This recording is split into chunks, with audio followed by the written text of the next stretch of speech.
Alright, so what we have here is hopefully the first in a series of repair slash cleaning videos. Kind of like a start to finish total package. What I've found is YouTube is full of videos that are basically start the process with the tutorial individual already having done a lot of work prior to filming. This creates obviously some issues, and I'm sure there's a lot of people out there who understand what I'm getting at. So what you'll see here, obviously, is a PS2. You can see pretty dirty looking, obviously.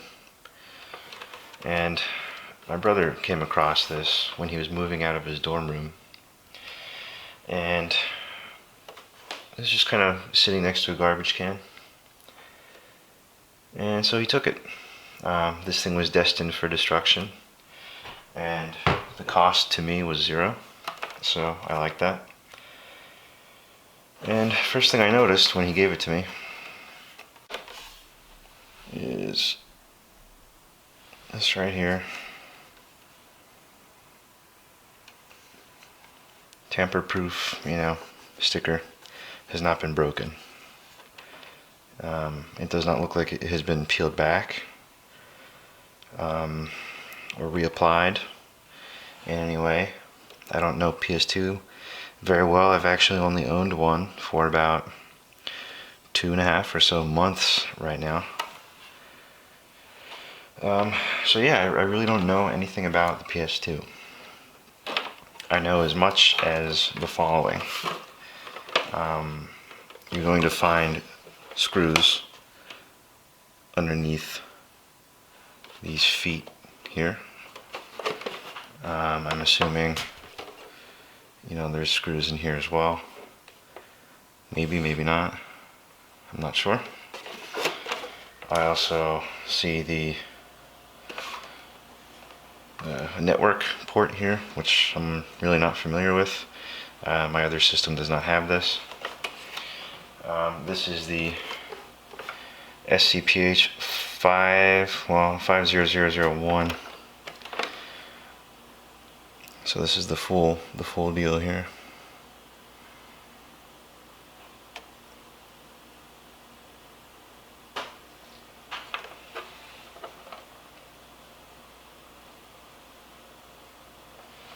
So let's start with some other things here. Alright, toothbrush. Self-explanatory. Going to use a little bit of hand soap. Cleaning this up. This is going to be later on after I disassemble. But to get into areas like this, toothbrush is going to do it. To get into the lettering here, other folks have already made videos about this. Inside the fan and whatnot. Really not too concerned about that part. Q-tips, this is all I have left. I'm gonna have to get some more, but this is for more of the fine-tuned cleaning on the inside. Just some more tools. This is important. A lot of people don't talk about this. So here's basically a full DIY toolkit. I got this off Amazon a couple of years ago. Came with some very, very fine pointed. These things are sharp. I've stabbed myself several times handling very tiny pieces. Very useful. Little plastic wedge with a point, sometimes useful. This is actually snapped on me. This is a very thin wedge. This toolkit was, I think, purpose built for fixing iPhone, Mac products, scored, whatever. Not necessarily going to use all of these, but this toolkit's pretty comprehensive. Has everything you need. This is one of my favorites. This is when you need the flexibility of something like a plastic wedge, but you need a little more rigidity. This is going to get the job done. You know, the opening tool, right? That's what it does. It's pretty good at it. This was the only way I was able to open my Wii nunchuck. The Wiimote, not necessarily the nunchuck, but the Wiimote itself has about 10 tabs or some ridiculous amount of tabs. I did break one, unfortunately, but one single tab. But this was the only way I could get inside to do some cleaning, and they did absolutely need a cleaning. And here you'll find some star bits, flatheads, Phillips heads. These are very nice in that they are magnetized, and you can place your index finger here and work the driver. This is extremely awesome. Highly recommend this kit. Forget how much I paid for it. Suffice it to say, it's a forgettable price. You know, it's not gonna break the bank. $10, $15 maybe. I've done 30 plus repairs with this kit. Here's another straight end tweezers, extremely helpful. X-Acto knife. This is probably the first tool I'm going to use. The blade's pretty dull, but that's okay. I do have a whole kit of these. It's actually my grandfather's kit from when he used these to build balsa wood airplane models, and you'll see I've got the full deal here when I need it. But a lot of folks, they don't really care about the tools.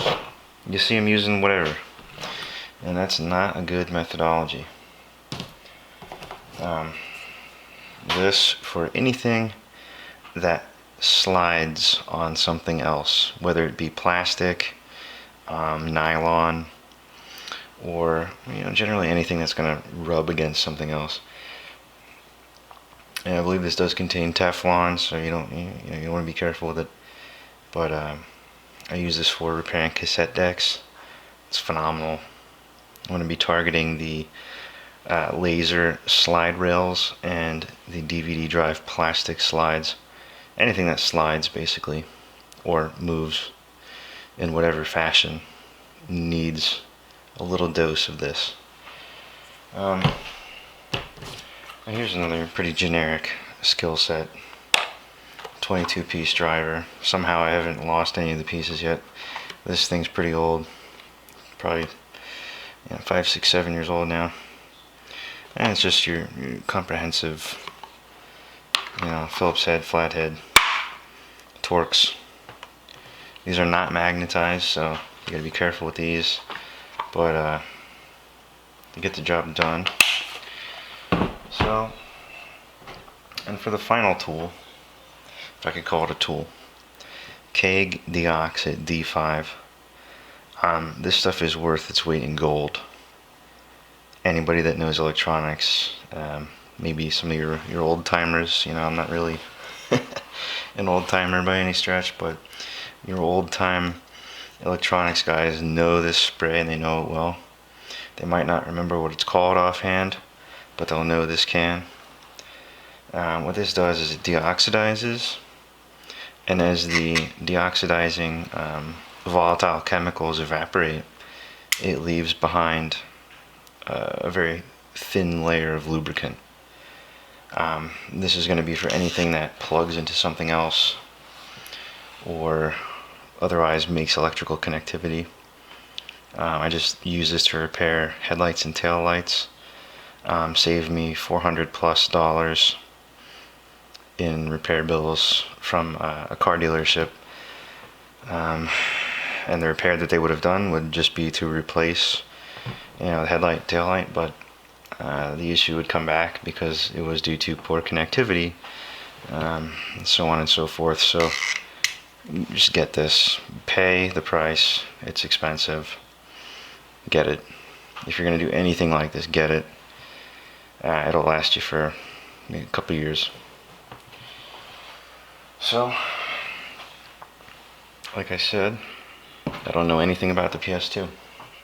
Don't know anything about it.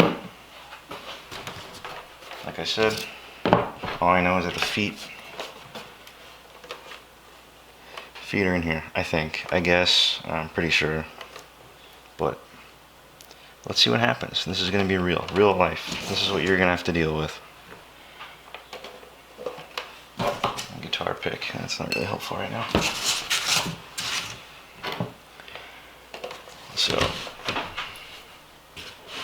what I'll do here is maybe try to zero this guy in. Yeah, I think that's okay for now. My favorite tool, like I said, the opening tool.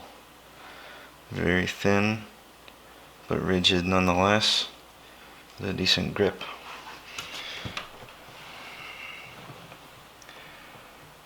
We'll see. This lighting is pretty atrocious.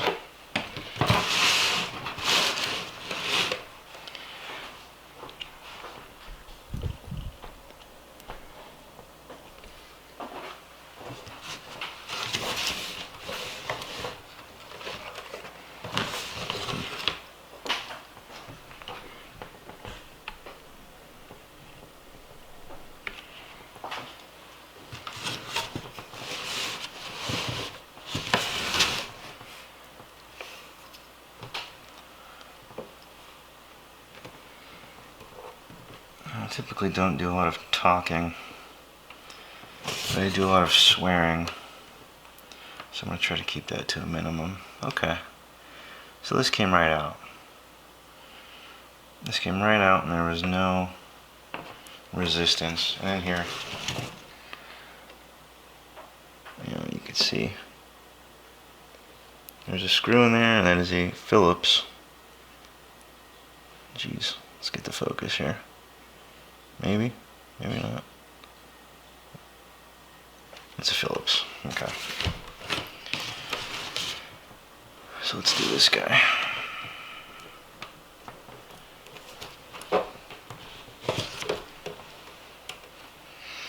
Alright, same deal. Came right out. I don't know what these are.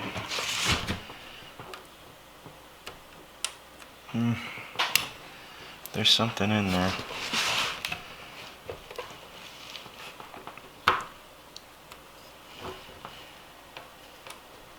They want to come out. Okay, now these are plastic. The outsides were rubber. These are plastic. And same screw on the inside. And we're going to go to this lower one here. Alright, and that came right out as well. I really have to get something to put these parts in. I'm working on top of a 75-gallon fish tank right now.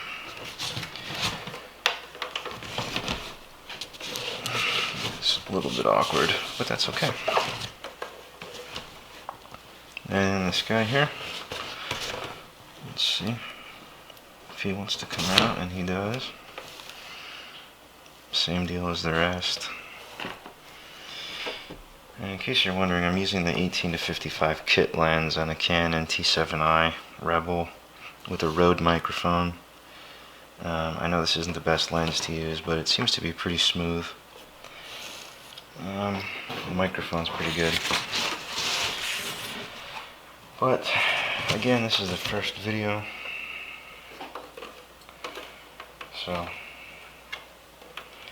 alright.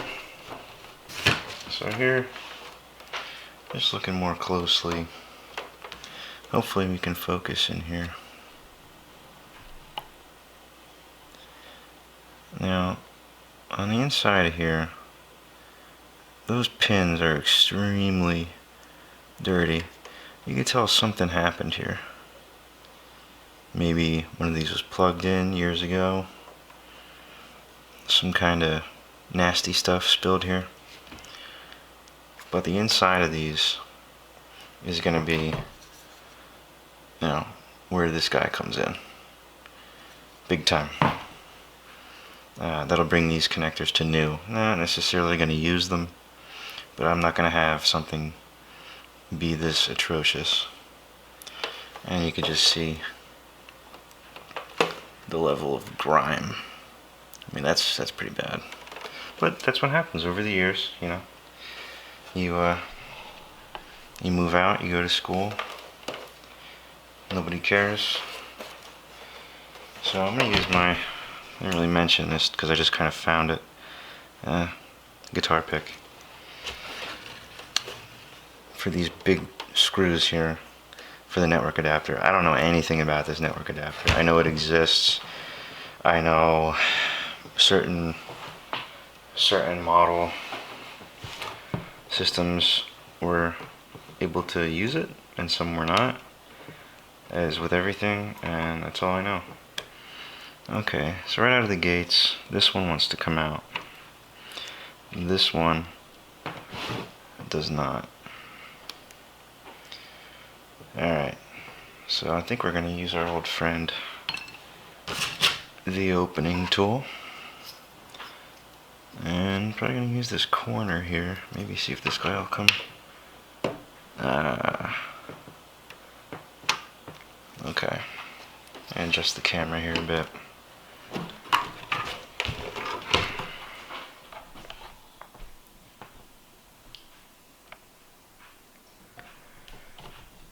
Alright, I'm just on a pretty generic tripod.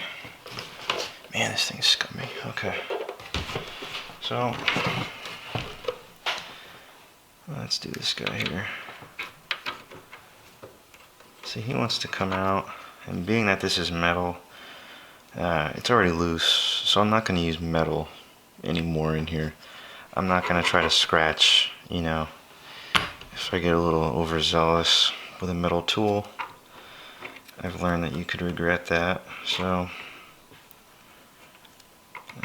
let's see what the guitar pick's gonna do. And he appears to really enjoy his job as a screwdriver. Alright, this feels like it wants to come out, and that's okay, I'll stop there. I'm going to return to this one here.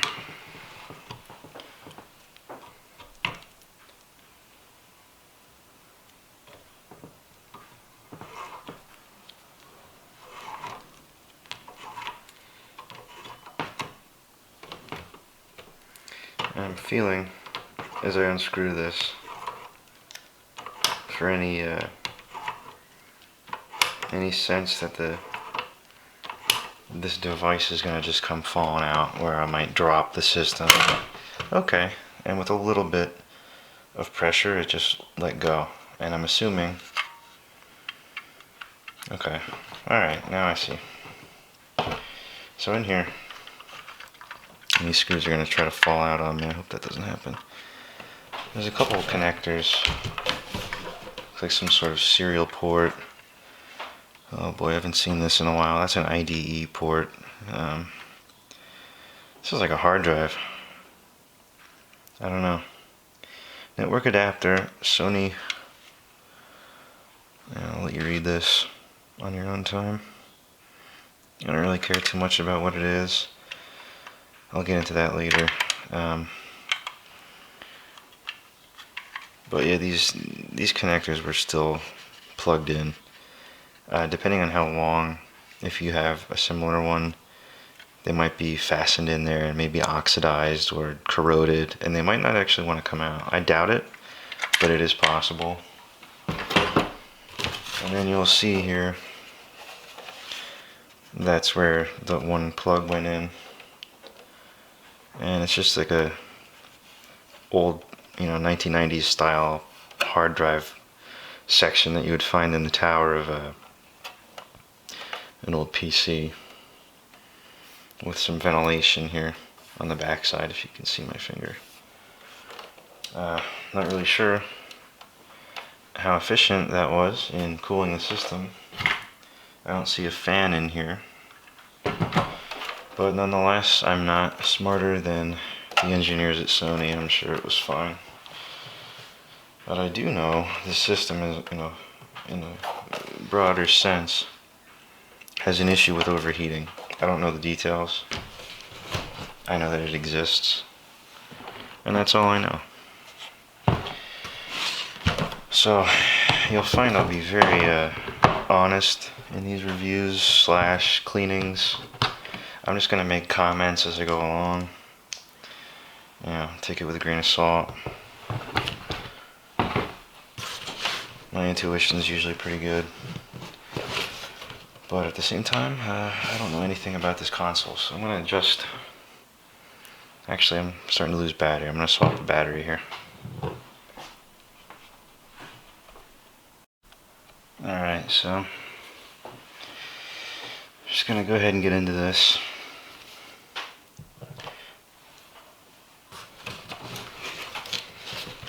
Let's start. Just adjust this guy.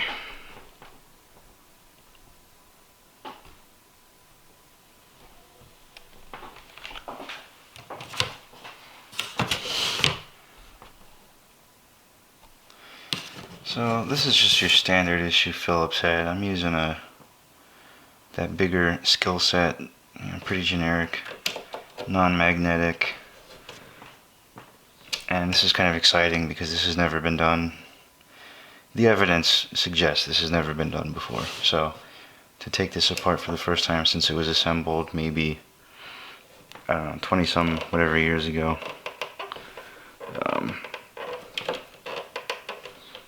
And it's coming out. It doesn't seem like it likes coming out. It feels strange. Almost as if this was removed. And the first thing, if you are interested, you're not sure, has this ever been taken apart, and this works with anything, you look closely here. If we'll focus on something that's not my hand.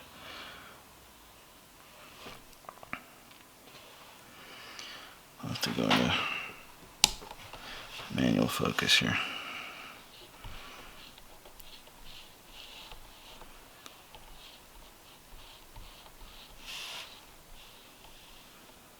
Alright.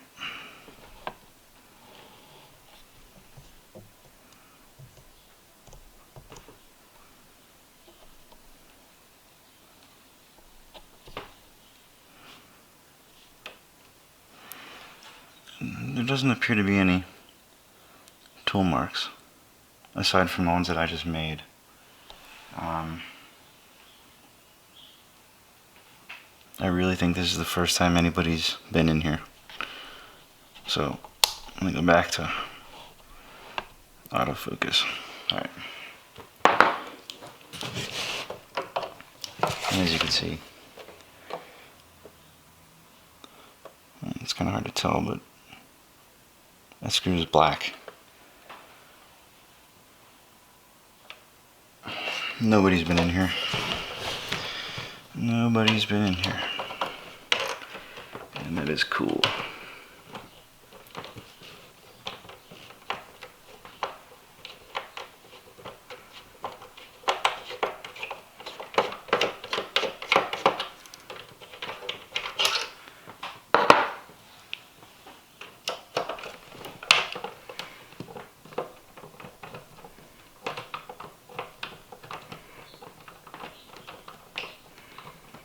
This one's really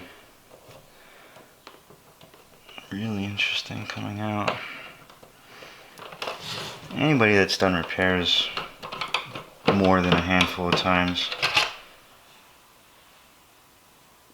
you start to anticipate what might present itself. And to me, some of these screws, they just feel strange. And I'm thinking we're going to find out why once we get this out. Or rather, once we split this open, so to speak.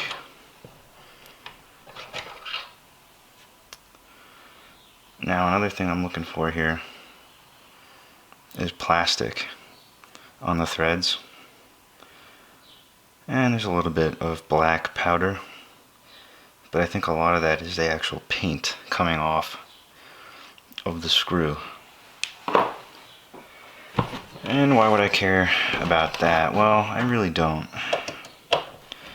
But it would indicate to me if this has been tampered with, because I'm skeptical. I'm always interested to investigate. Now here's an interesting. This is half the size. Well, far less than half.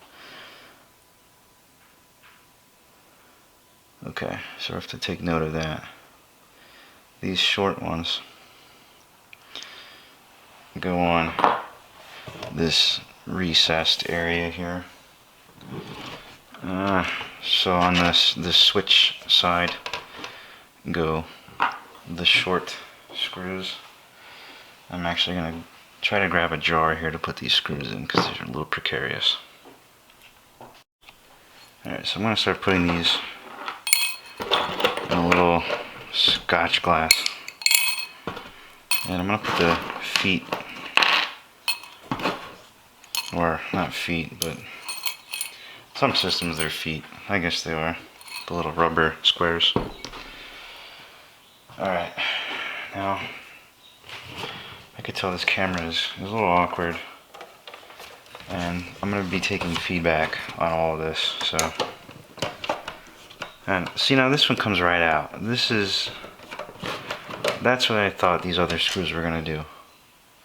That came right out. There was no resistance. It didn't feel like I was trying to, you know, reel in a fish. This just came right out. So that could be a number of things. Like I said, do I care? No. No, but it's good to have a mental map of where you are in this process, to look at it in a comprehensive kind of way. I just get a feel for what you might be up against. Now, I have all these removed. There's 1, 2, 3, if you can see I'm pointing to, 4, 5, 6, and that's great. But there's also these here. Again, this is opposite the Sony switch area. There's one here. You get the point. One here as well. And those are like the plastic ones. So, as you can tell, I'm going to tap on it. That's plastic.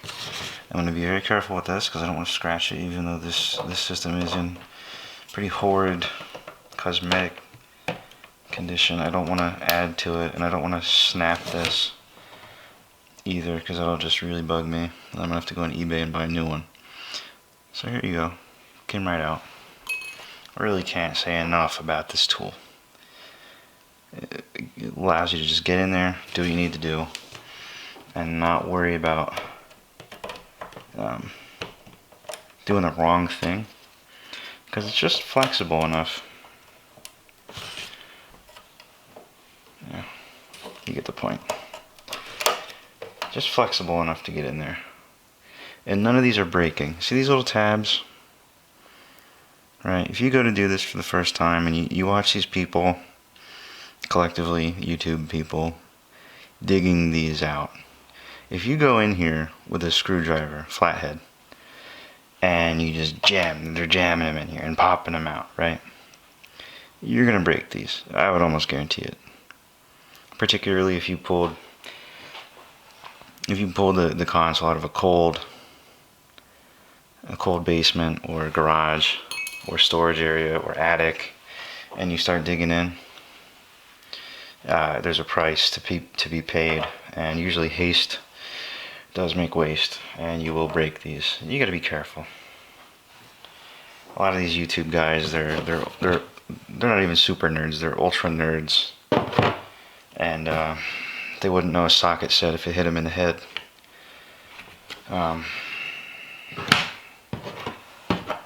So you gotta have the right tool for the job, and that's largely lost in a lot of these ham-handed quote-unquote restoration videos that more often than not I would imagine cause issue for the person trying to follow the directions. Now here's something interesting. Before I even dig into this guy here is silver.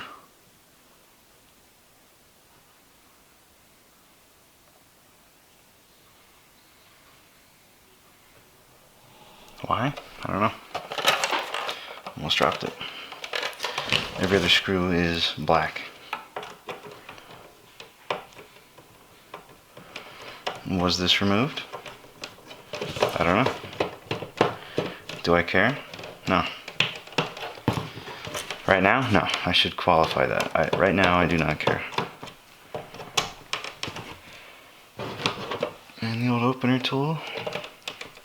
No, still won't come out. Some of these screws are whatever, you know. See, that's we have tools here. We have tools. We have tools. Let's use them. Slight angle tweezers. Right in here, under the head of the screw. Comes right out. Now I should note, this is the similar size as the last one that I pulled out. It's the smaller size. That still doesn't want to come out. It's back another couple of threads. I can feel it bouncing, so the threads are out. The threads are out. It's just okay.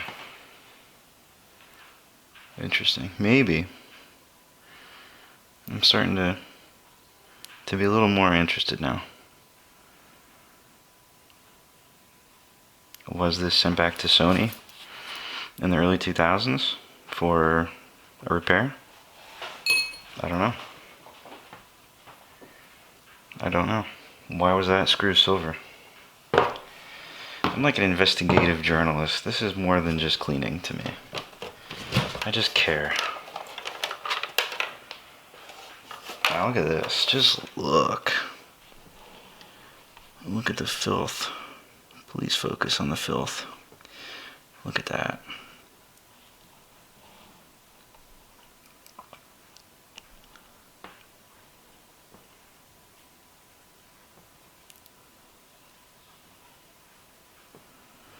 I'm really having a problem focusing here.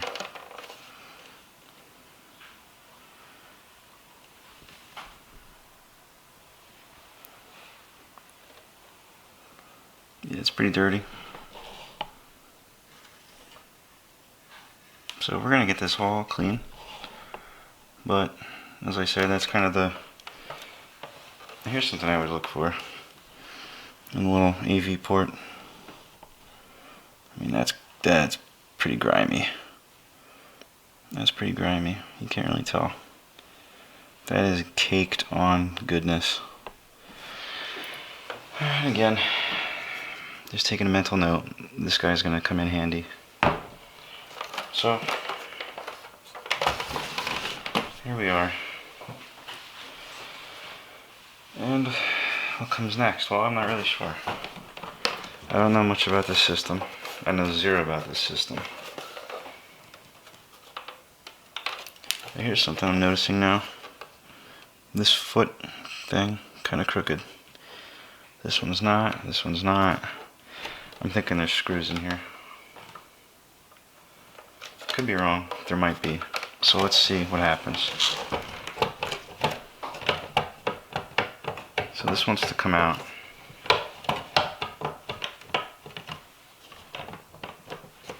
Now again, I haven't watched any videos about this. I've seen, you know, years ago that you could just pop the screws out, but now we're entering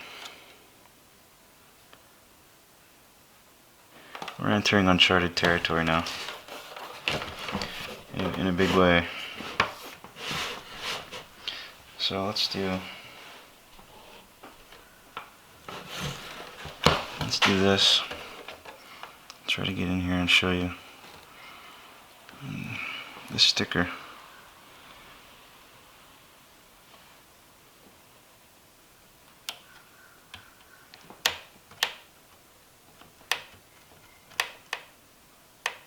You can feel the tension just starting to let go as I cut through the sticker. I don't really think that was all the way through.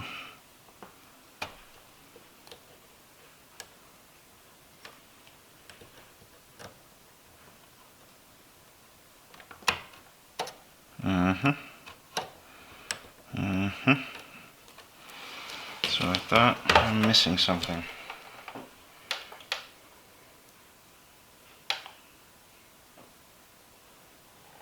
Okay. So when I cut, I made a mistake. I cut too far there. And probably scratched the system.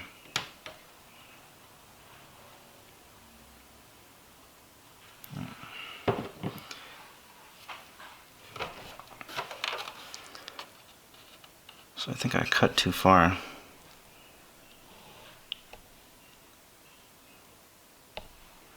I cut through here. And I should have stopped. You can see this elbow joint here. That's all I needed to cut. I did not need to cut this. Well, now let's see what happens.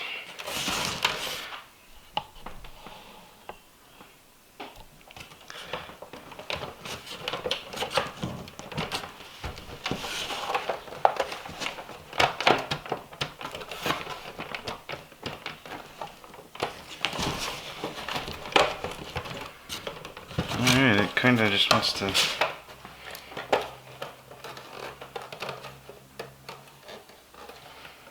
sticker, I don't know.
Okay, so this won't come apart. I'm gonna see what's under this foot.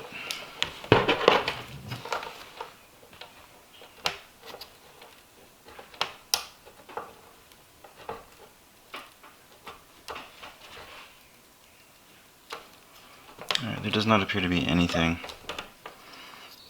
under it.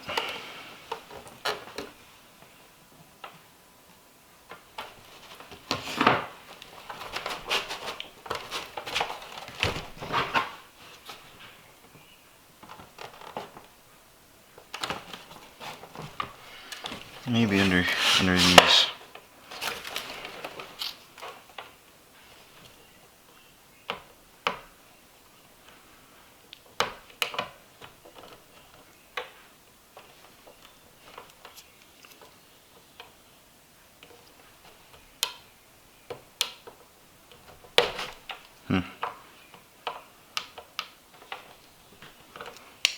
Those do not want to come up.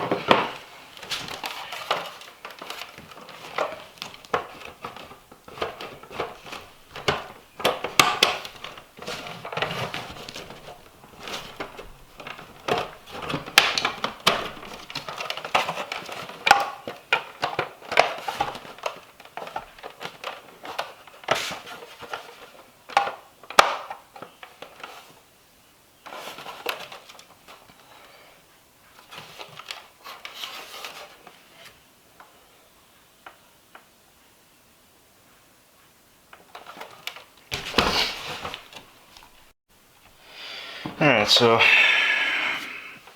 I've been looking at this for a minute, and I think I missed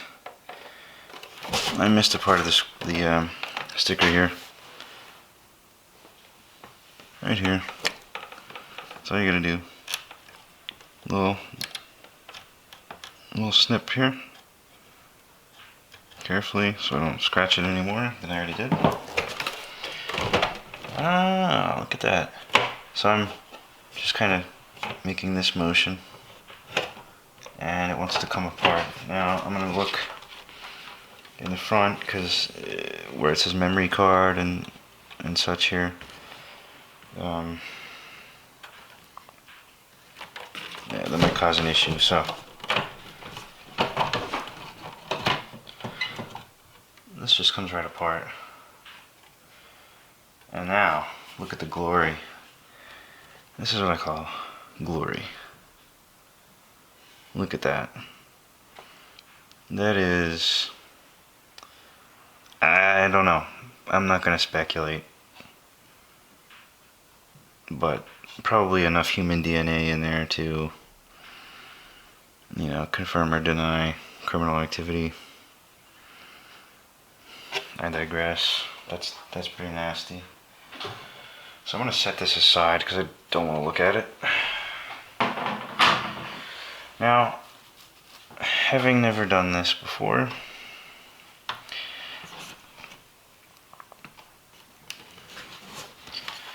I'll show you what I'm looking at. Huh. Something just fell here? I don't know what that was. Something just fell.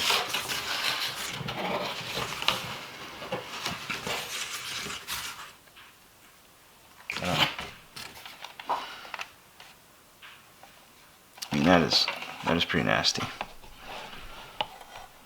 I mean, that's just a small sample size.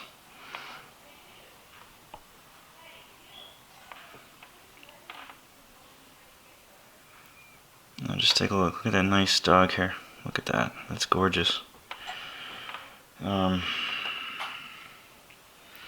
can't really tell too much just looking at this at face value. So,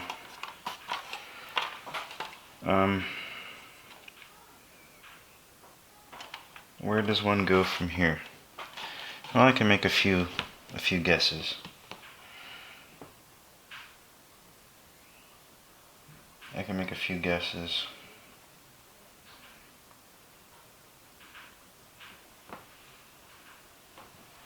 Where do I start?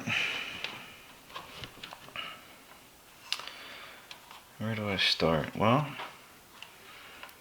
this thing's not going anywhere until this power plug comes out. So maybe I can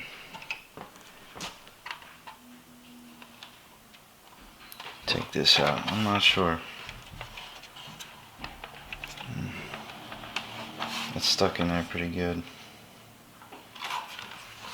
Well, first things first. Go with what you know.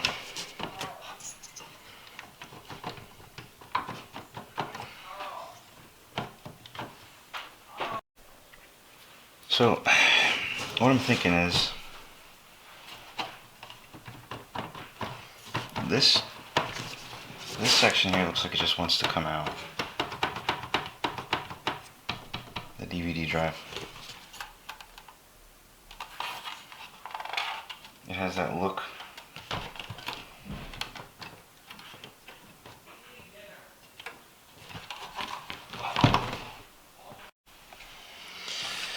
Okay, so now we have this apart.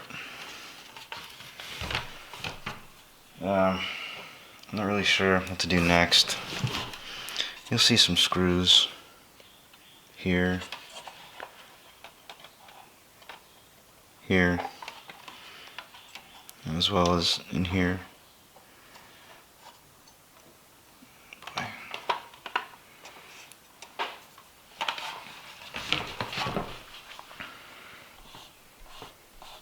I just got this grime on my camera. Okay, so let's start taking these apart.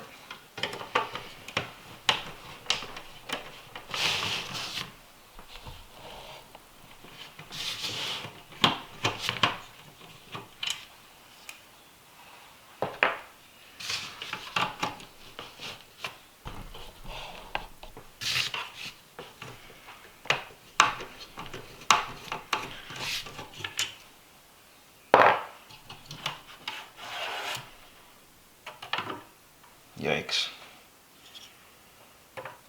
That is nasty. That is nasty.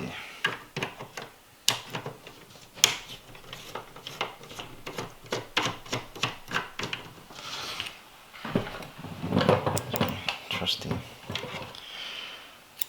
tweezers here. Grab that guy out. It feels like I'm gonna have an allergic reaction. I can already feel this dust getting into my lungs.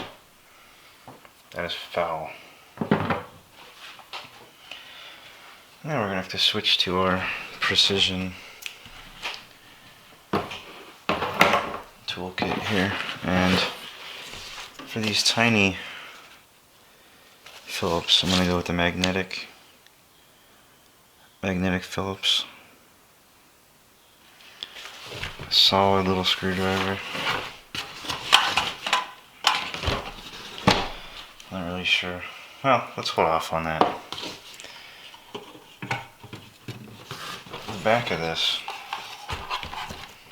has to come up. Okay, there it goes. There it goes. Oh yeah, that's nasty. Alright.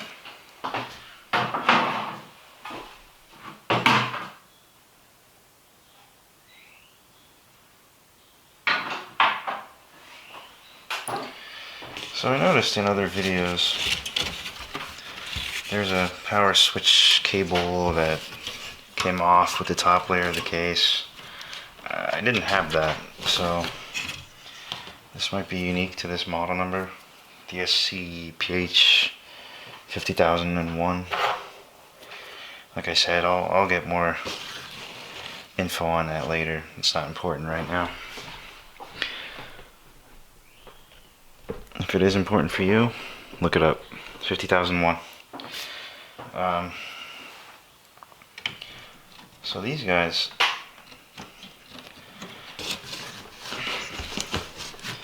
I'm not really sure what to do here.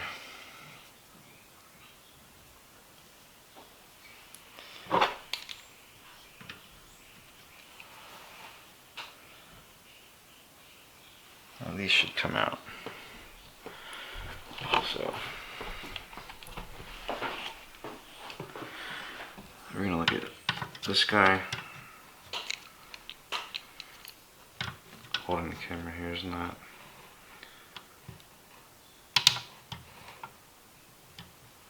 Oh, it's a tight screw.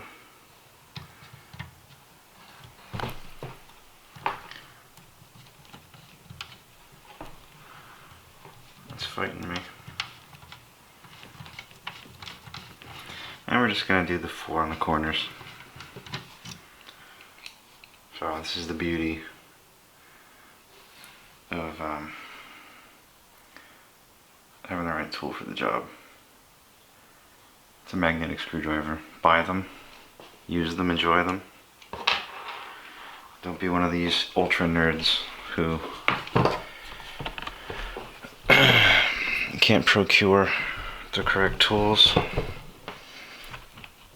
It just really grinds my gears. Do we make mistakes? Yeah, we do. At least use the correct tool. Let your mistake be something trivial.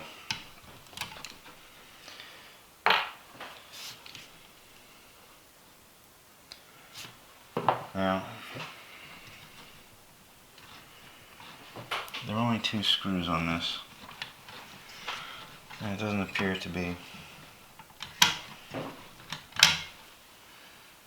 releasing itself, which is interesting.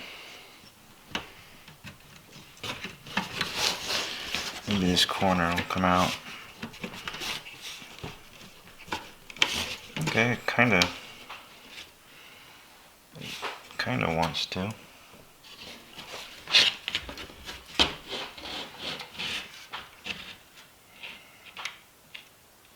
Kinda wants to. That underside. Let's look at that for a second. I mean, that's pretty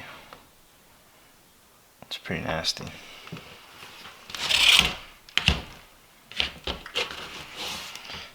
And yes, I see the little bus down here swinging by the ribbon cable. I'm being careful with it. And that appears to have released itself, but not completely. So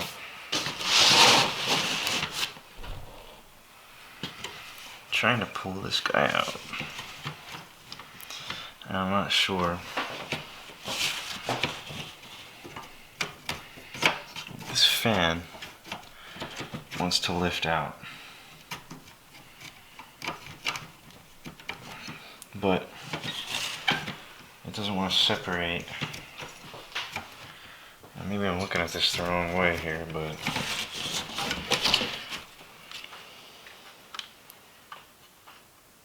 there's a wire keeping that very tight. I don't want to break that. However, this power switch should come out, and it is not. I'm thinking this is one of the peculiarities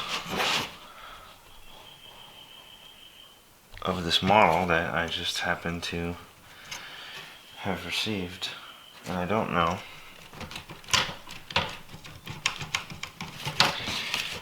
Feels like maybe the opening tool will open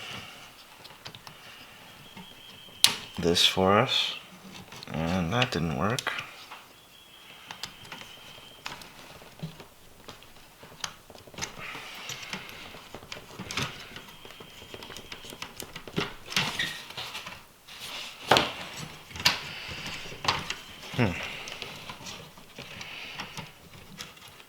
This does not want to come out.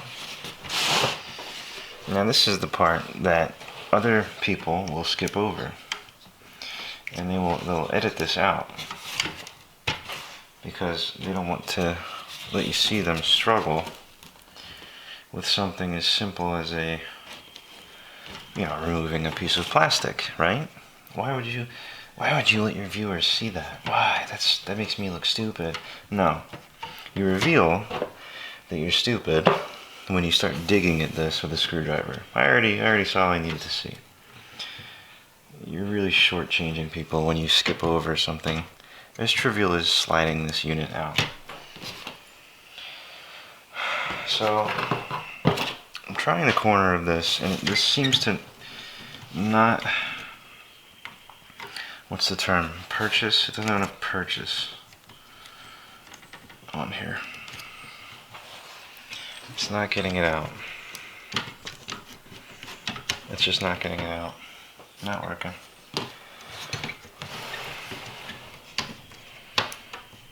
No, she is not moving. So I'm gonna have to get the toolkit back out. Alright. What do you think I should use? I don't know. I really don't know. No. Always go with plastic first. Always use plastic. Unless it's... Now, I say that after having just used a metal tool. This bends, right? Some of those in there do not. In fact, all of the rest of my metal tools in there do not bend. They do not flex. So in here, I'm going to get this plastic guy. Oh, okay. Now watch, you'll see it. Refocus here. You'll see, I'll get in here. Now take a look at the edge of this. This wedge. This wedge design. There's also this, which if you had to get in there and lift up, right? Prying. I don't really need to do that. I'm just looking for something where I can walk it in like that.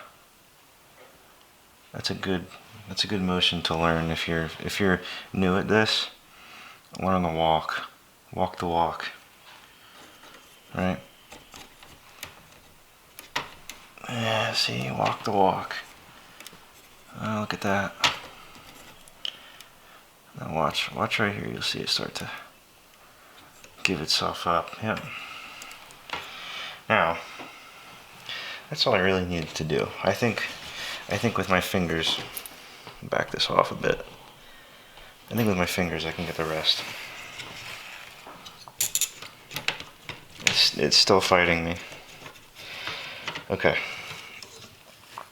Had that not worked, it was gonna get a squirt of that on each plastic on plastic contact area. Okay. Now that part's done, I think what I could do is successfully separate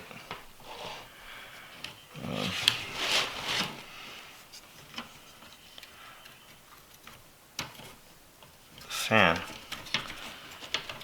Maybe not. Let's see. It takes a little dexterity to do that. So this basically, it's like a little fan shroud. You know, your run-of-the-mill fan shroud. The fan slides right into it. This mess is disgusting, and I'm getting it on my lens. I do not like that. I'm really gonna have to start cleaning here. I mean, that's par for the course. That's just what happens. This thing is old. I don't know the date offhand of manufacture, but I'm gonna say it's at least 16. At least. Could be, 13, 14, 15. I'm gonna say 16 years old. This thing's old enough to drive itself to the repair shop.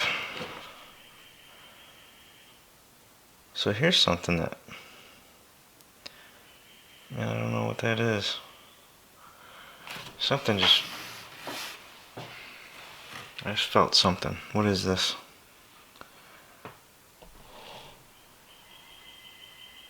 I don't know. I'm just laying here. I'm gonna have to go back and inspect the clips. So I'm looking through my jar for anything that appears to be broken. And I don't see anything broken. So this is some sort of mysterious plastic piece. I don't know. I have no answer for that. It could have just been laying here. I don't know. It's not the cleanest place in the world, but it does the job. So these, there you go, my screws into that jar.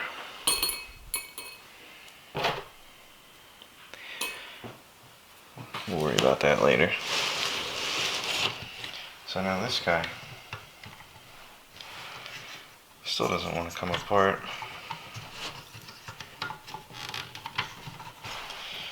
And for some reason, it feels locked into place. Now, there's a screw here on the power switch.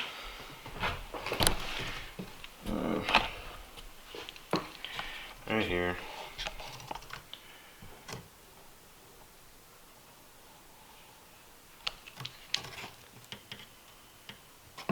Right here. So let me get that guy out.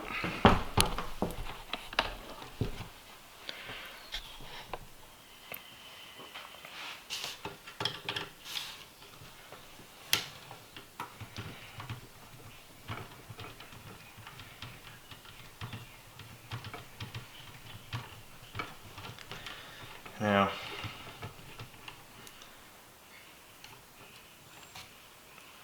that felt okay. And this was the screw.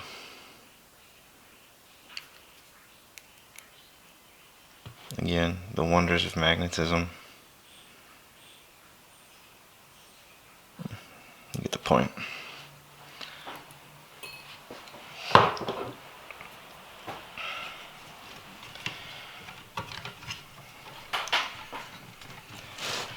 Alright, so this does not want to come up. Now, from my point of view, this is what I'm looking at. The screw is right here. Right here.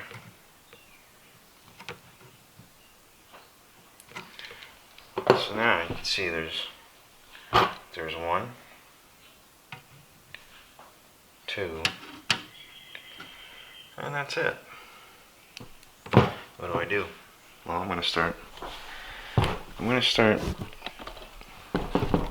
seeing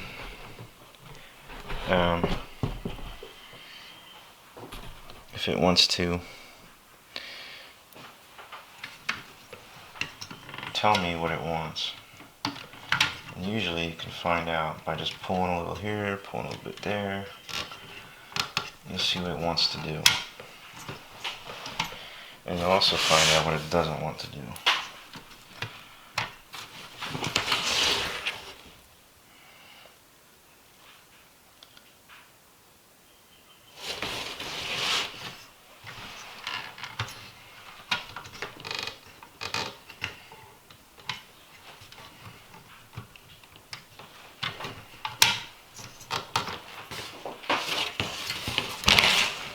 See?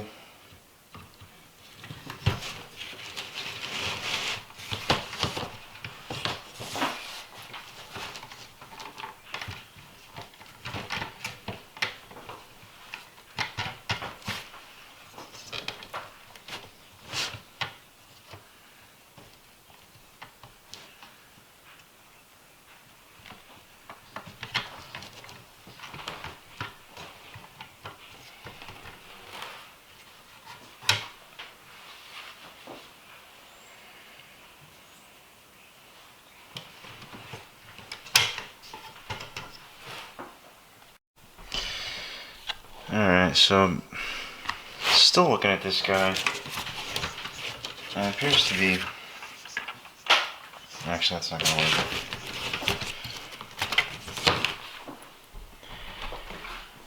So, looking at this more closely, alright, I'm going through, I'm tugging on these corners, you know, nothing's moving. Okay, well, what does that tell me? It tells me there's something else here. If I'm pulling on these and the screws are out, right, there's something else serving as an anchoring mechanism here. You know, is it that? No, it's not. No, see? It's not, and it's not that either. So I'm looking here, I'm like, okay, well, that looks like your old-fashioned locking tab, old school. This is going to slide into something, right? And it does, because off camera, when I was washing my hands on my way back to get the, you know, I got the dust off my hands, came back, I put this guy, I'll show exactly what I did. Goes under here from this direction. So now doing this with nobody filming for me is going to be very difficult. And maybe you're smart enough to kind of figure out where I'm going with this already. But in case you're not, I'm going to do the best I can to show you by myself here. You come at this. Oh boy, this is tricky. Whoa, almost lost the camera. You come at this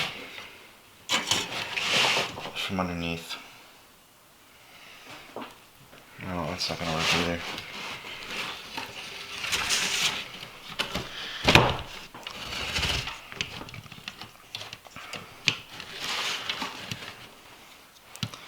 Under here. Right here.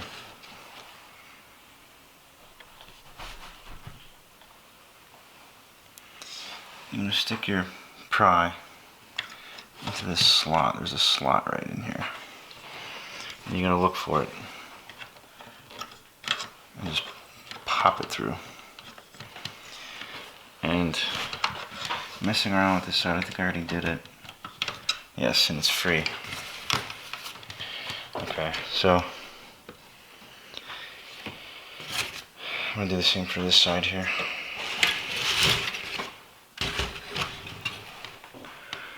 If that's even possible. Okay, I'm not seeing an access point. I'm not seeing...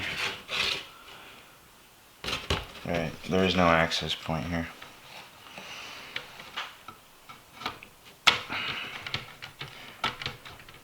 There is no access point. What do I do about that? Well,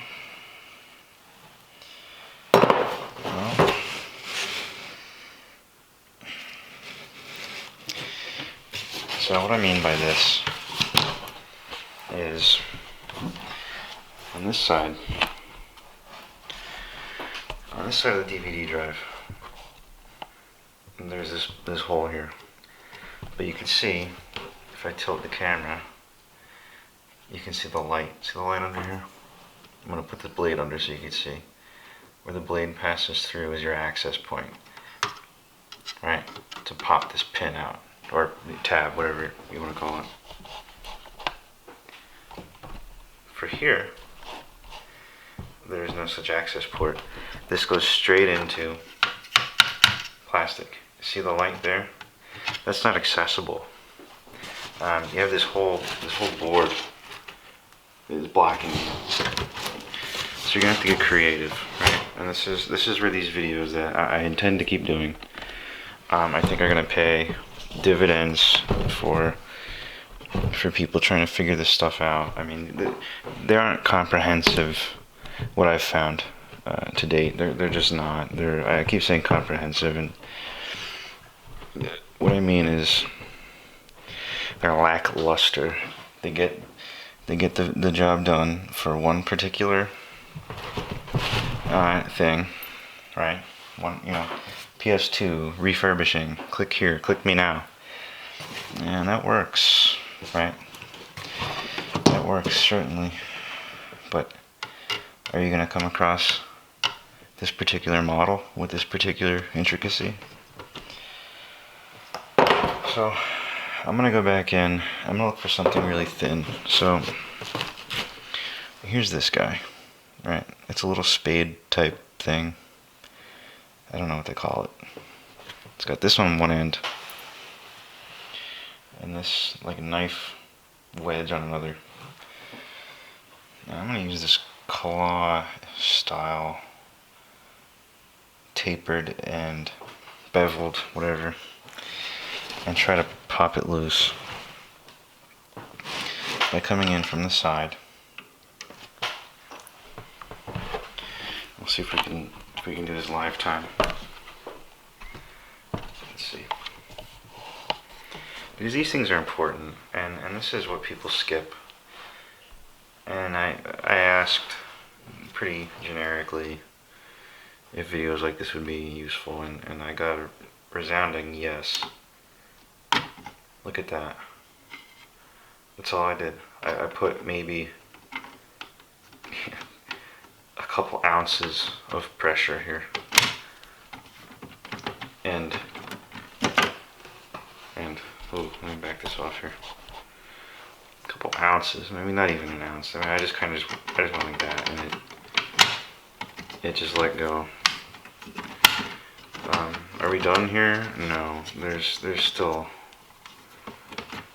something holding on.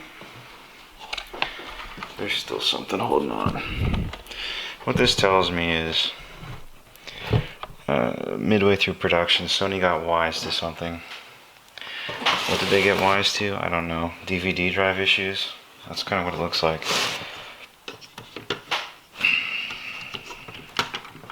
Oh, and me taking too much time here. I think it reseated itself. There.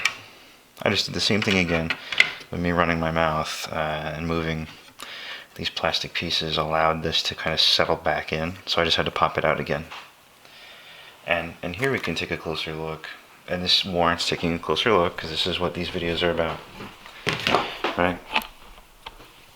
So you have to understand what you're dealing with here. Here's tab 1, right? So, whoa.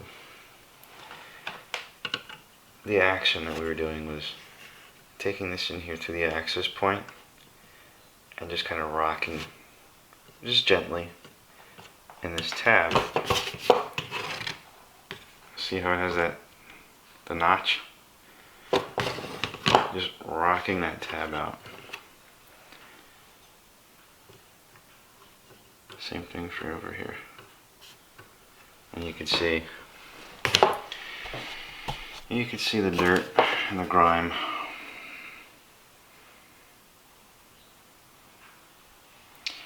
And that's all going to be focus. Okay, that's going to be spotless when we're done. So here's the pile. I'm just putting some stuff on the pile. Okay. So now we have this guy. And a few moments ago, before I got into this too far, I wanted to actually see if it was going to play. I played a PS2 game, did not play a PS1 game, and that's where we are. So I'm assuming that they threw it out because it didn't play DVDs. I didn't test DVDs. I'm assuming the DVDs won't work or they're very sporadic. I didn't waste my time with it. I just assumed it was jacked up. Jacked up meaning this guy, Mr. HD7, kind of lost his marbles, and we gotta clean it up a little bit. Again, uncharted territory. You could easily wipe the lens there. I don't think that's gonna do the trick. I think there's something else going on here.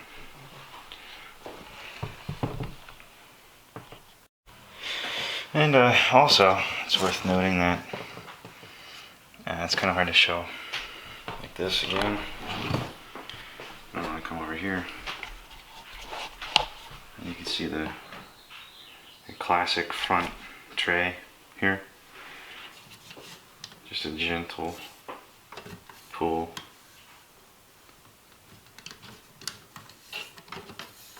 And no issues. Comes right out. And you can see here, this can be, well, ideally can be rotated back and forth. It seems to be a little stuck right now, but I could probably adjust it with that screw. So there's that. Now, under closer examination here, I'm seeing a lot of stuff. Let me point with something. Point with my, well, that's magnetic. Let's point with this guy. We're seeing a lot of debris here, which I don't really think that's an issue. However, in here, as you can see on the rail, that's a problem.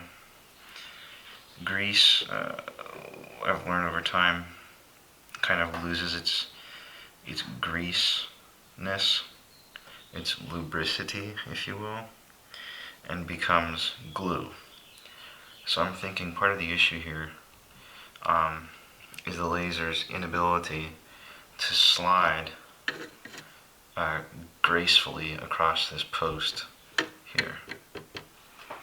Is that all? No, there's probably more to it than that, but that's definitely part of it. Again, that's where your tools come in handy. I'm going to be addressing that with a dab, a small amount of this, and wherever the worm gear is in here that drives that, that has yet to be revealed. I'm not sure how to get this tray open right now. And then of course some of this, we'll see how bad it is. I'll use this to clean it with some alcohol. I'm not particularly interested. In case I just jump cut, I decided to use these to clean some of these tight areas.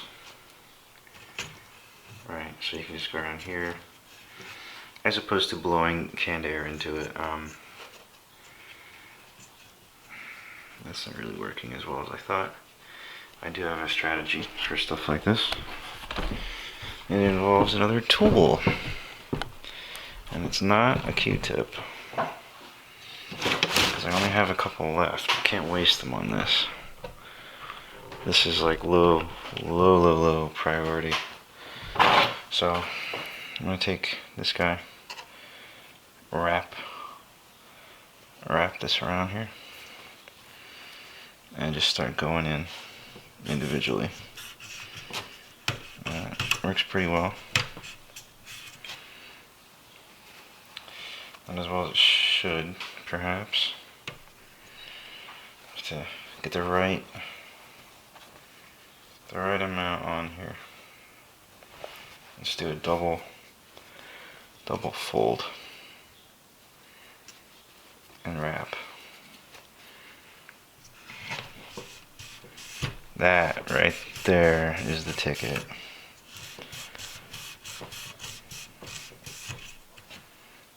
And that's getting it all out.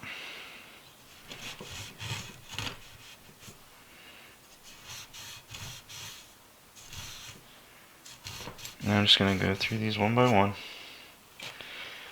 and working through the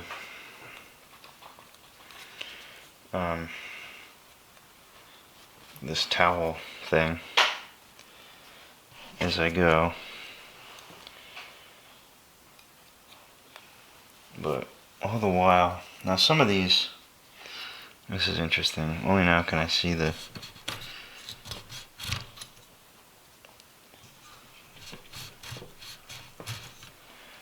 difference, and some of these are much deeper than others.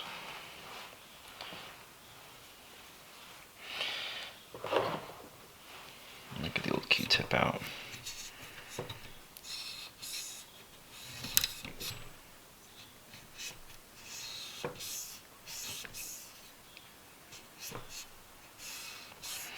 I'm using a chemical, you know, like these wipes or Windex or soapy water, mild soapy water. Not really necessary, you know, you're just trying to get the dust out. And if this is all the dust that could get in here in 20 years, it's not that bad. It really isn't. But the nature of, plus, and it's worth mentioning, if you go at this with a chemical that does leave residue,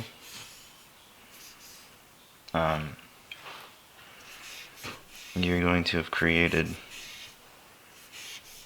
a magnet for more dust to stick. I'll try this guy. I'm just trying a screwdriver now because I'm not too happy. Little screwdriver. I'm not too happy with how that Q-tip was working. I'm not too happy with how that flat bar was working either.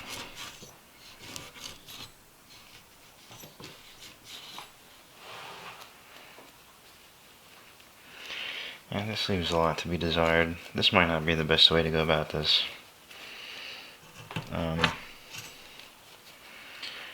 You know, there's a ton of ways you could approach this.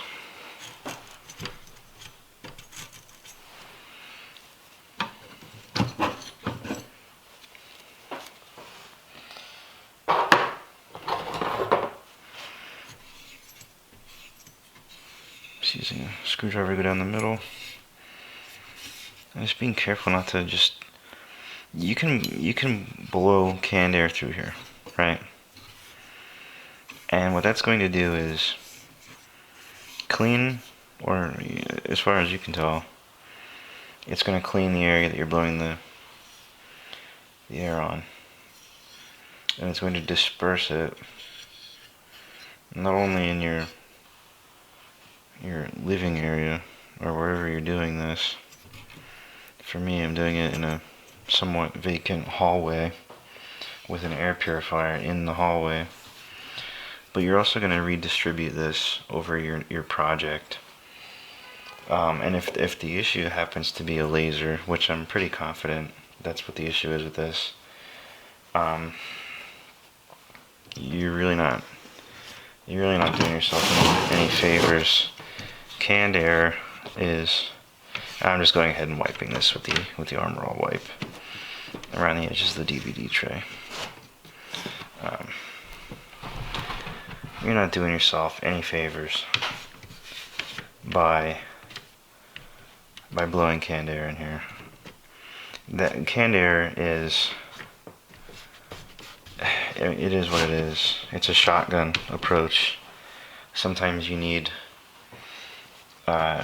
precision. If we're talking guns here, maybe you need a match barrel with a big scope. You don't need canned air. Canned air is like I said, it'll do the job, but you're not helping yourself by doing it. You're kind of just rushing through it. You're using what's out there. You've been taught by other people that canned air, that's what it's for. Use it. If you're trying to clean a precision device like this, I mean, think of this laser and the amount of work that it's doing and the micro adjustments that it's doing. And here what I'm doing is I'm just holding this and just kind of spinning and gathering some of this debris off of the spindle. I'm not really sure the proper name for this, but I don't think spinning it is going to hurt it. And I'm also going to wipe gently in here to pick up any larger debris that I might not be seeing. Every little bit counts. Every little motion of cleaning helps here. So, like I said, you're not doing yourself any favors by blowing the dust into this intricate area. Now here's dust on the ribbon cable, and I'm gently going to remove that. Am I going to take the ribbon cable out? No, not right now. Now, I'm not really sure how this drive's going to open. It doesn't seem that it wants to cooperate, so what I'm going to do is pause for a moment, plug this thing in carefully, and cycle the tray open to gain access to the inside. Okay, so what I did was I hooked up my little game area, hooked up the power cable, flipped it to 1, and hit eject. Now, here we have the whole deal. This is why this PlayStation was sitting in the hallway next to a garbage can. Basically just waiting for somebody to trash it. So let's take a closer look. And it's hard with my tripod here, so I'm going to try to get in close. Now just look around. Look at that grime on the post. Is that corrosion in here? What's that? Corrosion? It looks like a solder. Could be corrosion, could be grime, could be lubricant or something hardened over time. Here's the faceplate. That's magnetic, I just touched it. Not good. Okay.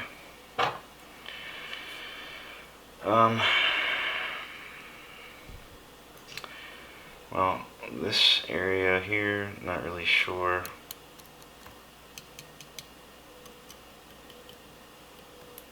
Plastic.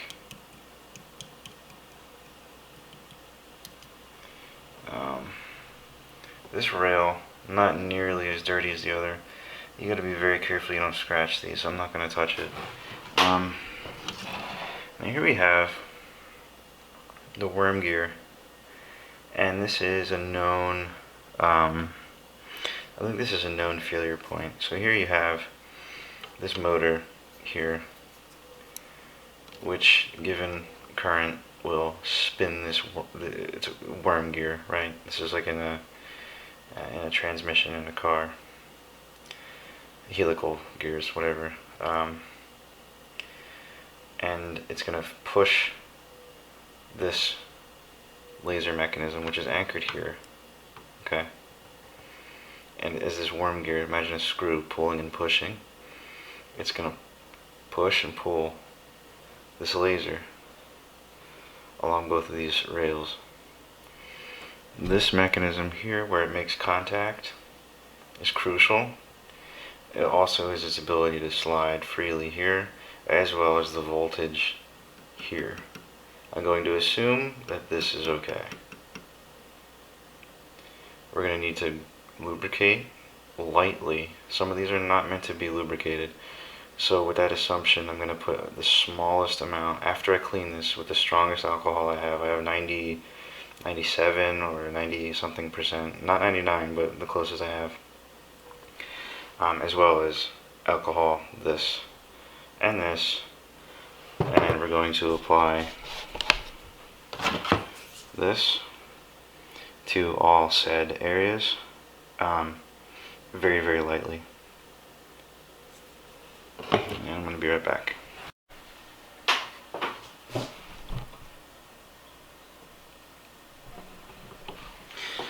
Alright, so I lied. I have 91%. Now, this could come... Oh, somebody cares about me. We're going to turn that off. So we're going to...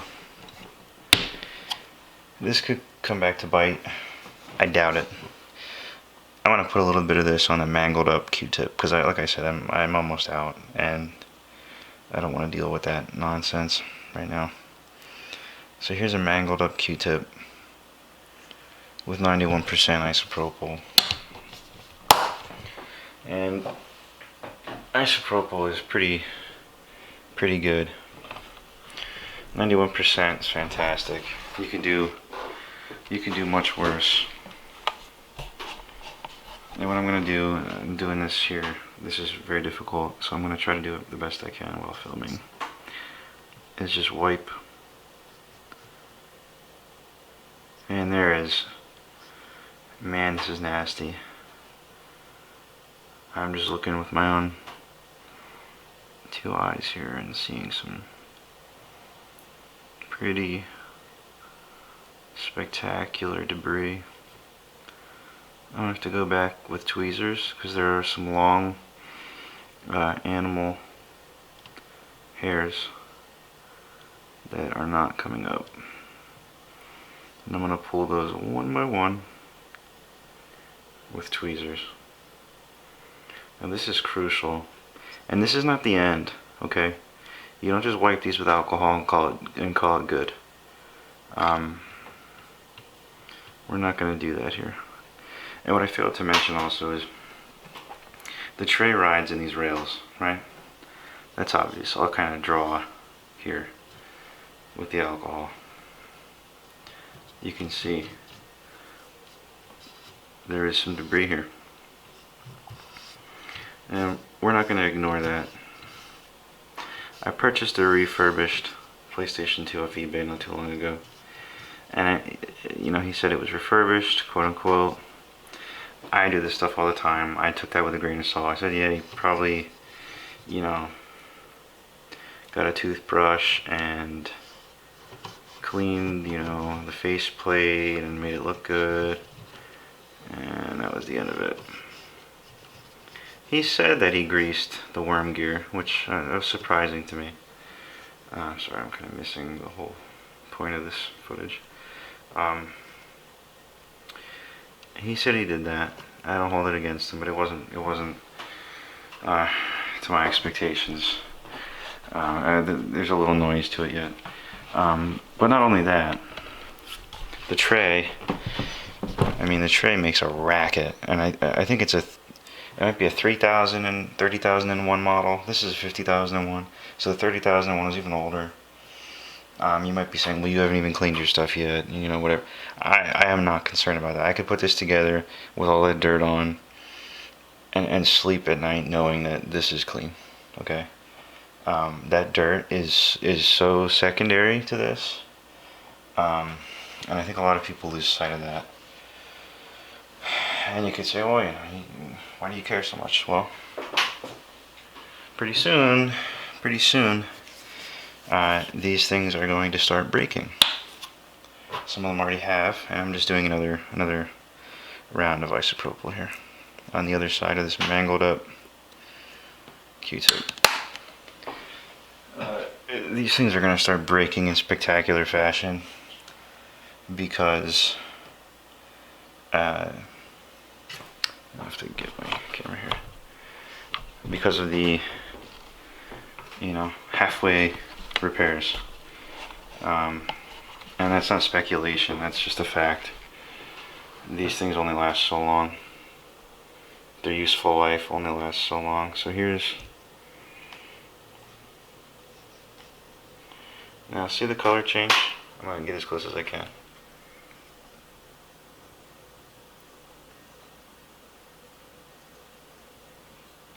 What's old is new again. Alright, and that's only what I can reach. And here's the so all that was inside there. What is that? I'm thinking it's old grease. You know, Sony did what they did and it lasted.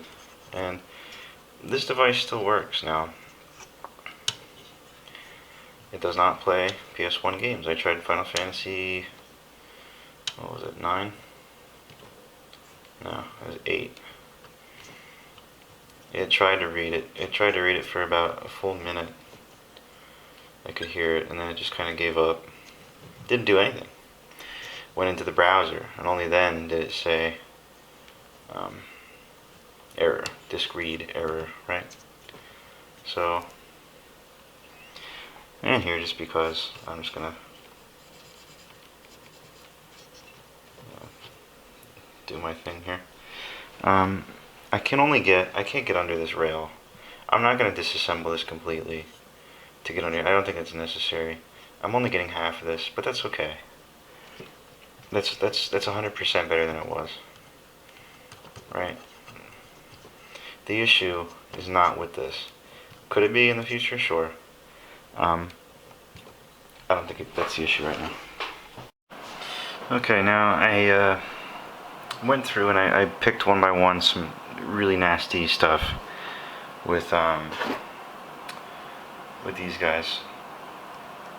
There were hairs all over the place. There was, you name it, and there looked like there was a couple of nose hairs. As disgusting as that is, I think that's what they were. If not, it was something even more disgusting, but let's not talk about that. The issue now is, as with lasers, you're gonna have a lens, right, which is gonna be the last area that the laser passes through, and then you have the laser itself, where the beam comes out. And based on the amount of disgustingness in here, I'm thinking that underneath this lens, there's something else waiting for us. I'm not sure how to gain access to it. It looks like there's some right here, maybe here, to a lesser degree here, and on the sides as well, much lesser degree, an area to kind of pry this housing off.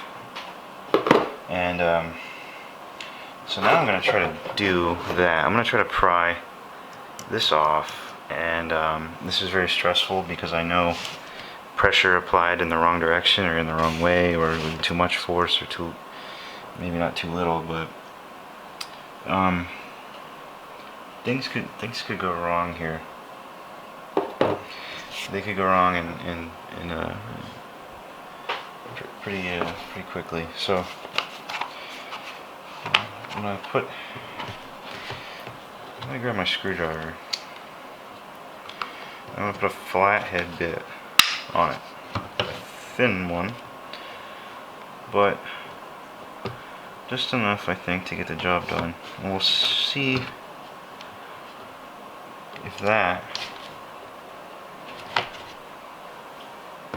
So I put this bit on my skill set. Little flathead. I don't know if you could really focus on that. There it is. Okay. That's small. And I'm going to try to get in here and do the walk, right? Get focus again. The left to right. And try to get in that gap and walk the laser housing, whatever you want to call it, this shroud up. So I'm going to ignore the camera and try to do this. And already I can tell I chose a bit that was too small.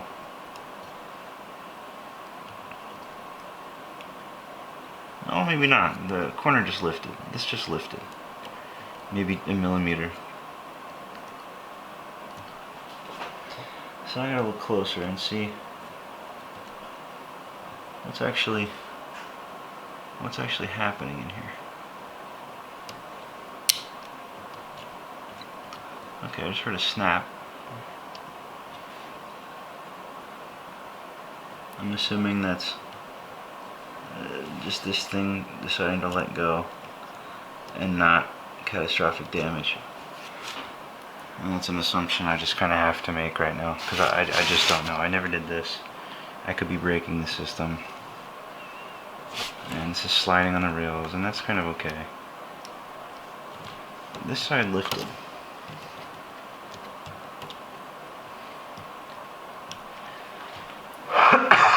Excuse me.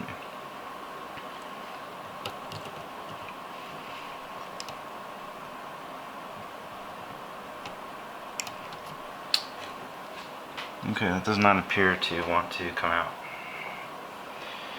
So I'm going to have to use something a little wider. Let's switch to this guy.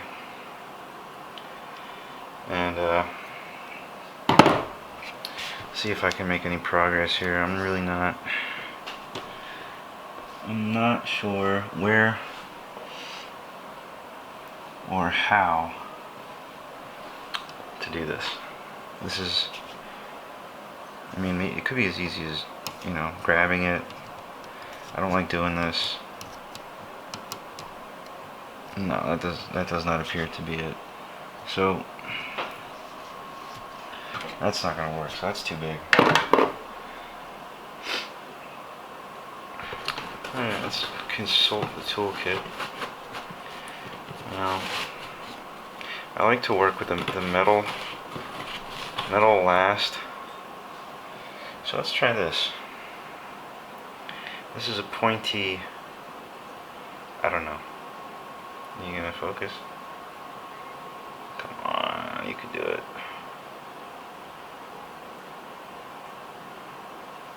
Come on. It's just a pointy stick thing.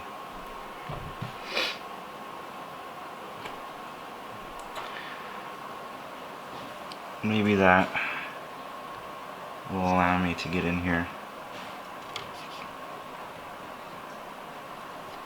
And it does not appear to really have much of an effect. In fact, it feels like it might actually break the tool. So what that tells me is I'm going to have to use a metal tool. Now I'm going to try this. This is like a forked, I don't know, forked version of this, whatever you want to call this. It just has a fork on the end of it.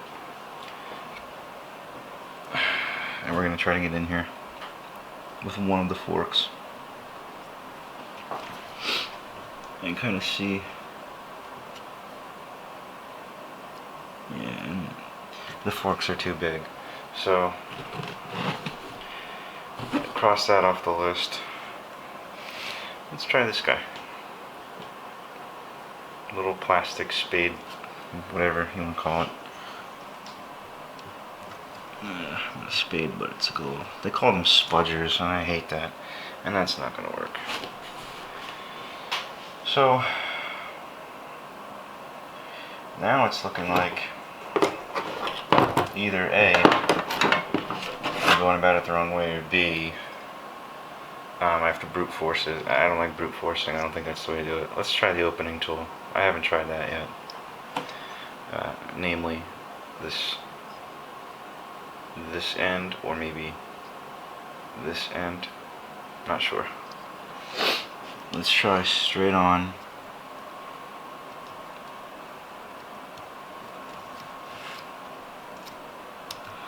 And it's doing nothing for me. Nothing at all. Now, I'm looking around for evidence of clips. I see here in this corner there might be a clip. This black leg that goes down might be a clip. And if that's the case, I might be able to coax it free with this screwdriver. And that does appear to be the case. Okay, so that leg, you can probably see, I gotta be very careful to demonstrate this. That leg, you can definitely see, it's moving. It's moving. So how do I capitalize? How do I capitalize on that movement? That's my next question. So the obvious thing is, I'm gonna try to lift it, right? No, that's not gonna do it. There's something else in here, and really at a glance, it's looking like that's free. And your next bit is here. Has to be, because if it's not, I mean, where is it, right? Where is it? And I'm already scoring the plastic here. And that's not what I want to do. That's not what I want to do. Maybe you come in from the top. Yeah, there's an access port here. What's under there? I don't know. Hopefully it's not a laser. I don't think it is. Otherwise, it would be ruined.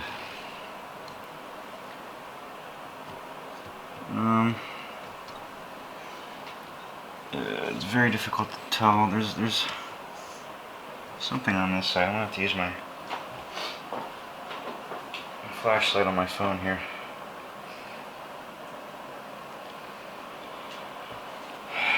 And see. And it actually appears there appears to be glue.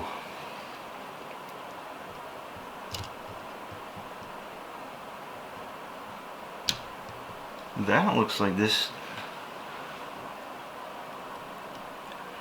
Okay, so this. Wow, okay.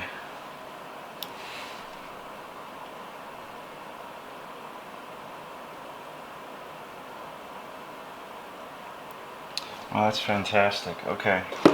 So what Sony has done here, and this is probably going to be very difficult to see. I'll try to do my best here.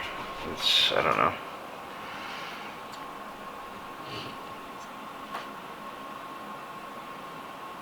There's glue. And you're really not going to focus, are you?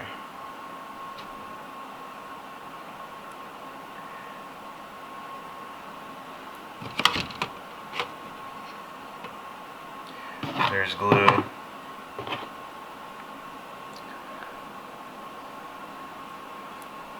There's glue here. There's glue there. And there's glue here. You may be able to see the discoloration. There's glue here. And there's a dab of glue here. So this should, the nature of this clip being released here should free this, but it's not, because it's glued. So So this is actually glued in place. Why? I don't know. But you're not gonna see this on other videos. You're just not. I'll try to get the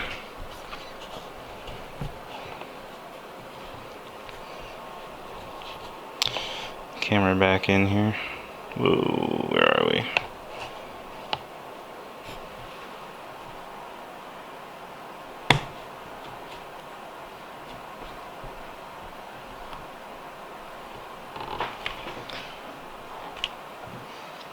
My air purifier in the background just went haywire because it can smell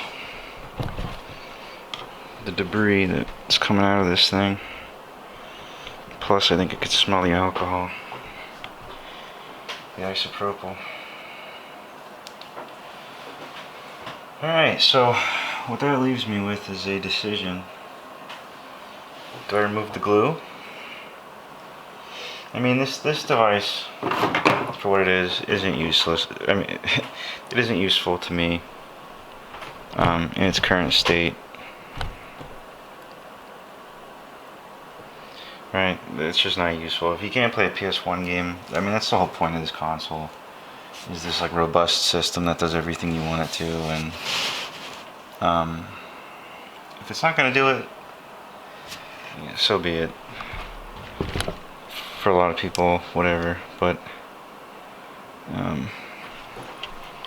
just really trying to dial this in.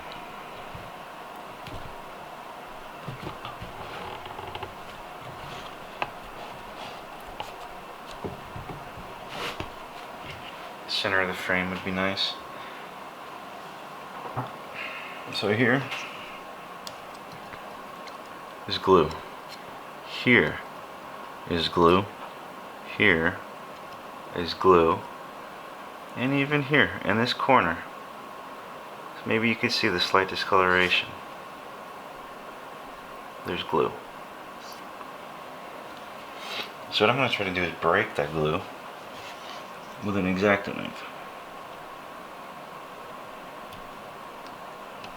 And we'll see. We'll see what happens.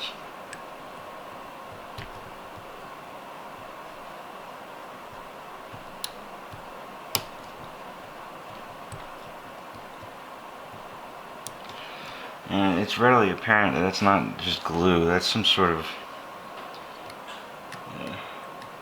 bonding agent. That's like an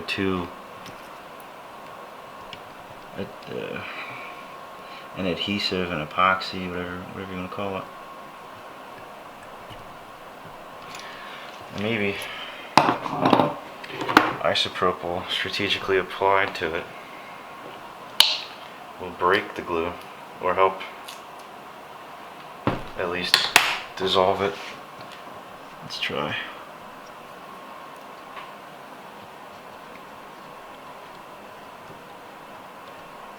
Yeah, what's gonna happen to 20-year-old adhesive? It's pretty good adhesive. I'm really gonna try to apply it liberally here. I have a trick up my sleeve which I don't want to use right now because it stinks.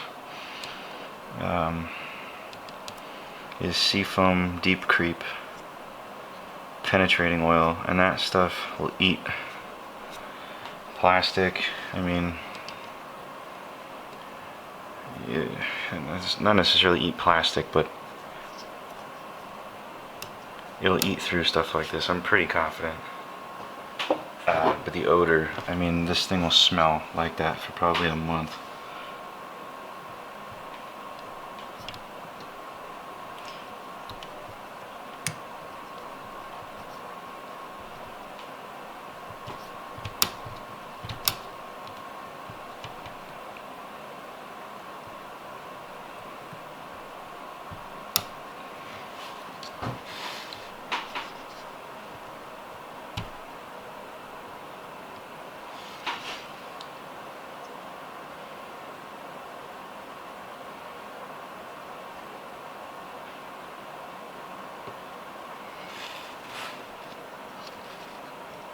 Yeah, I'm not so sure this is gonna work. This glue will not come up. So what I'm going to do is begrudgingly, I'm going to call this good for now. I'm going to wipe the lens.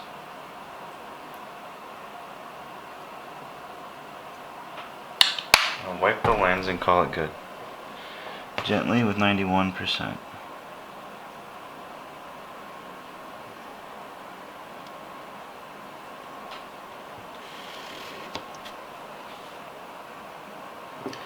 I'm also going to apply a gentle amount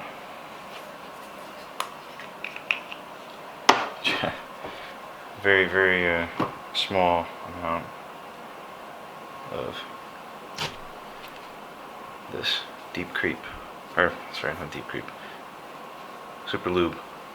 Alright, just a small, see if I can show you how much I'm going to put on here. A little difficult.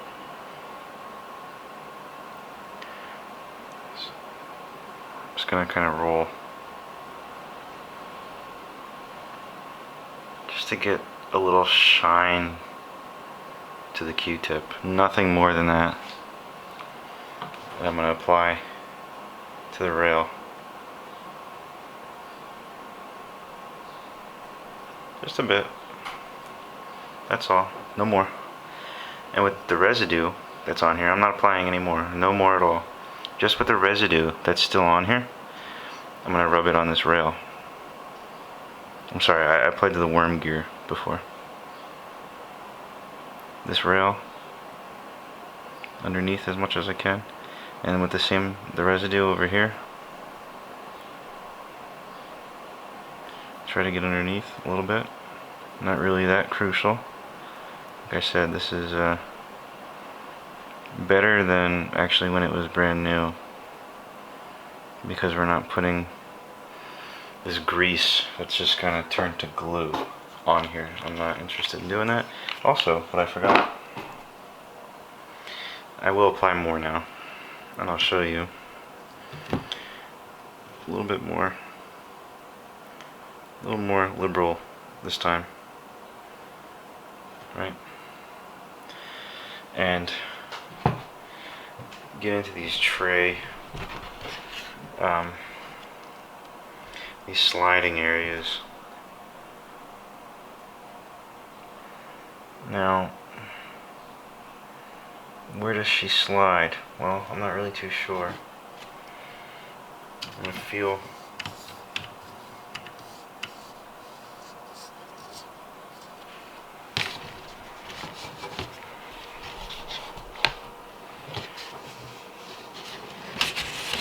Let's look underneath. Okay. So the best way to do this, flip this guy over, just try not to break it.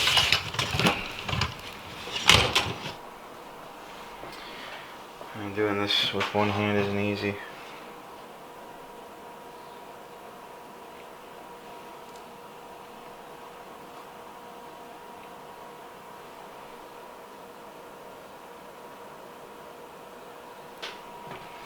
Okay.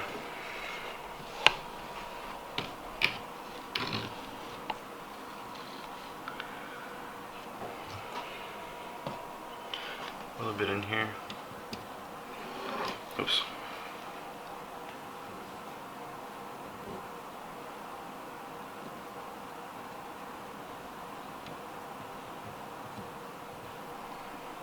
Right.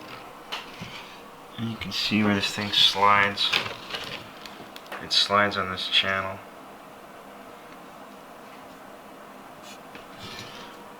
I'm going to grease.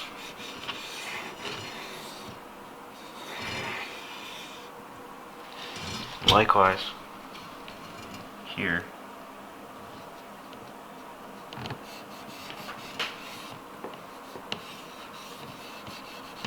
I'm going to do that again because I'm struggling with this camera.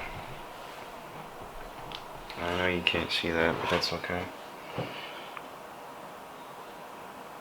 A little bit more.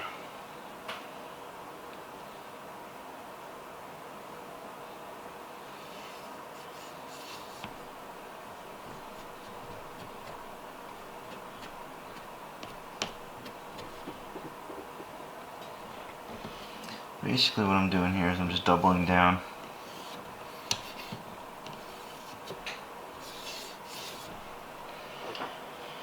Like I said I was going to. We're going to flip this back over and try to not destroy it.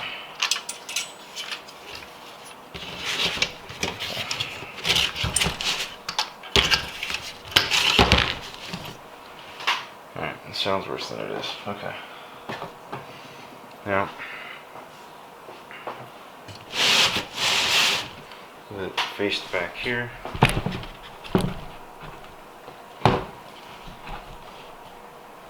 just going to go in again and get the rails as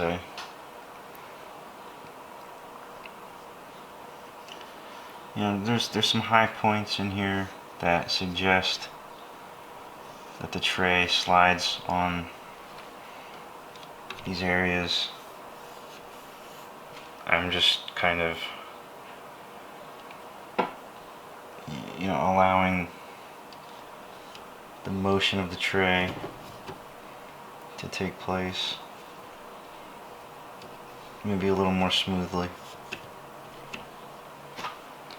That's all, nothing more than that. Some say plastic does not need to be lubricated, plastic on plastic. There's an argument for that, sure. Absolutely, but the way I see it, it should be okay. Should I have put anything on the laser? You could argue no. You could argue no. And you wouldn't be wrong. So now I'm going to go through and clean up some of this stuff a little bit more thoroughly, put it back together, not completely, and just see if it'll read a PS1 disc.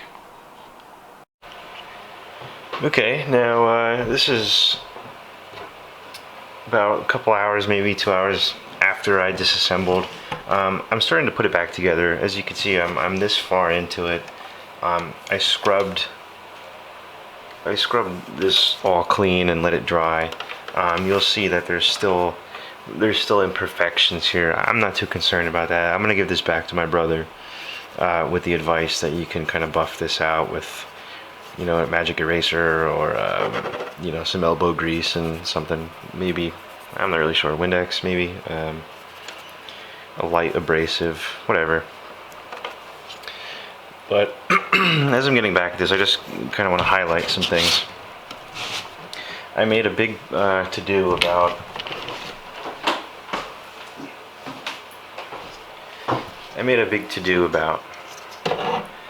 this spray earlier, and you didn't see me use it.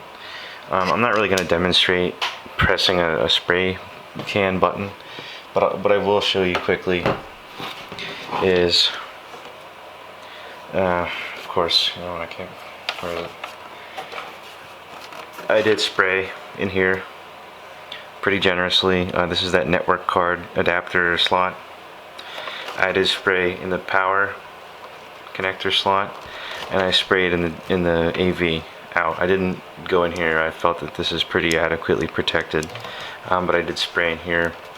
I'm going to go ahead and do the network jacks on the adapter itself. That's self-explanatory. You just picture what that might look like.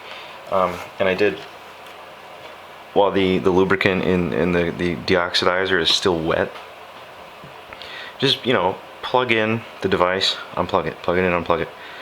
Just work the lubricant in there and the cleaner. Let it do its job, and it'll also help your plugs, the male end of the plug as well at the same time. And I caught myself doing the reassembly. I managed to drop one of the brass colored screws that mounted, if I remember correctly, this side of the fan or so. I dropped it down into the base of the unit.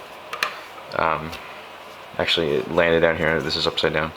It landed down here, and took about 5 minutes to get it out. No big deal. But that happens. It's good to have a magnetic screwdriver.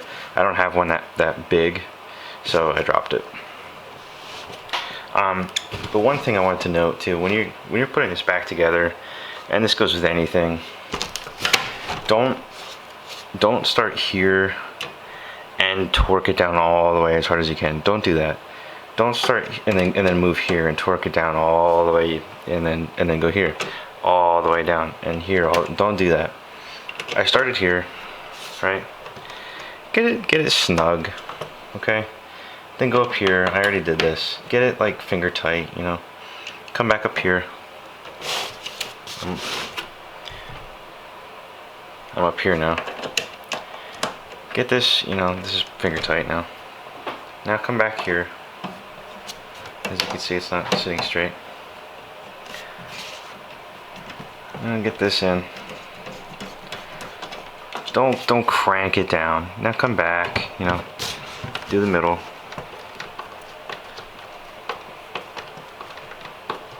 Be gentle about it. That's not even all the way in.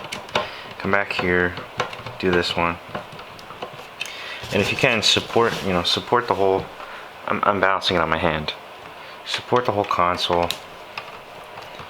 Don't jam it into the table or whatever you happen to. I'm working on cardboard. There's no danger here, but I'm still not gonna just jam the system down. I'm not gonna allow it to do that.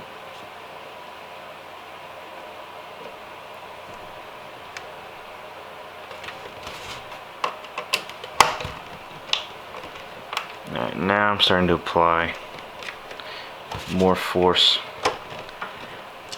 Alright, so I went here. I'm gonna jump all the way across. This is just, a lot of people don't see down here. Where do you go? Oh, go over here. Should be okay. You want to have universal, like, tension in here. You see people putting wheels on cars and stuff. They jump one side to the other in a cross pattern. They're not doing that on accident. So that's pretty much it. I'm gonna drop these clips in. I'm thinking that's pretty self-explanatory. I did go ahead and, as you know, to get this back together. I had to go over to my receiver and, you know, plug this whole thing in, and then close the tray. And as part of that, I did put a disc in, and it played. It played a PS2 disc. It played a PS1 disc, which previously it did not. And my assumption was that it would not play DVDs. I did not test that prior. I kind of figured it was just not gonna play nice with it. I could be wrong. But the DVD fired up. I mean, instantly started to read it. So this, in a sense, it reads and performs better than the one that I just purchased for myself, that I spent, you know, $50 on, you know, with shipping. So I will demonstrate the load times. So I'm gonna get this these plastic squares back on now, and just kind of do one final demo, and then I'll show a little bit about maybe how I'm hooking up the console, you know, if anybody's interested in that. And I'm also going to give a little wrap up at the end. Alright, so how about we test Alien Hominid, just to get a feel for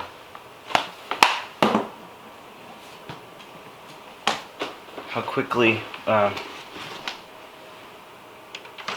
it's going to read. Alright, disc is in, tray is closed.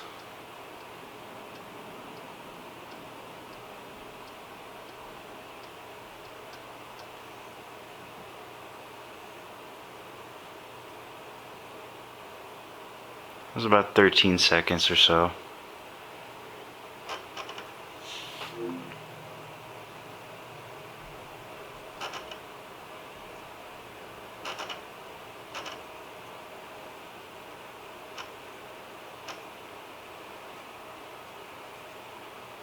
and just letting it play through, listening to the drive, seeing if there's anything that sounds strange.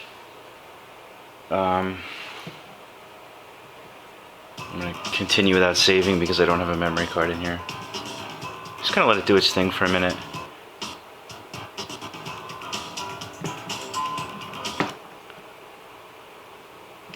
And it appears to be running just fine.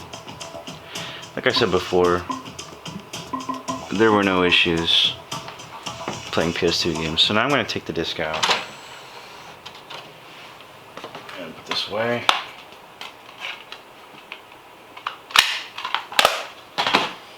And let's see. This is what I tried to play before. Final Fantasy 9, 8, 8. Wouldn't play. It would spin and spin and spin. I'm just gonna restart here. Now disc is in. System's restarting. You can hear it doing its thing.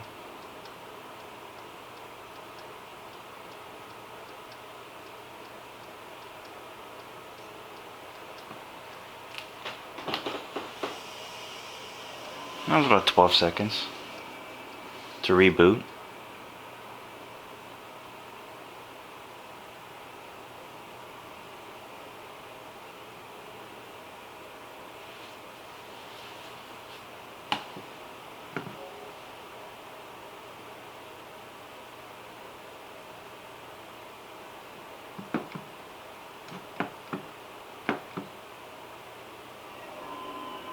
Disk read error. Wasn't doing this earlier.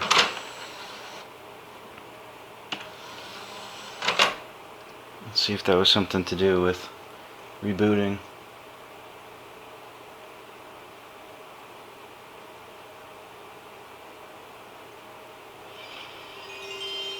Okay, now you see instantly.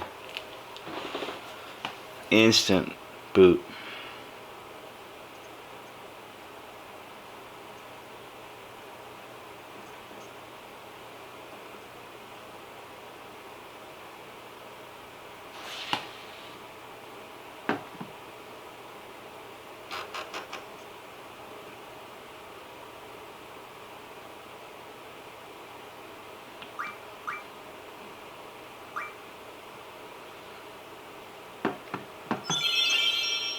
I do not have a memory card, so let's see what it does. Making some noise there in the drive.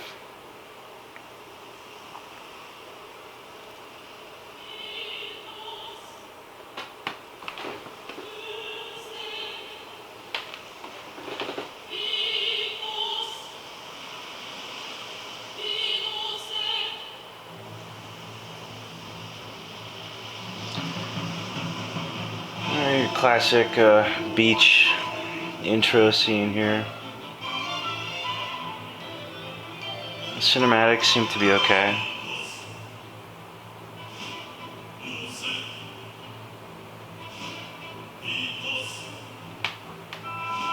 Yeah, no issues here. This is fine. Now we're gonna spit the disc out. It's gonna complain at me, but that's okay. I'm gonna restart.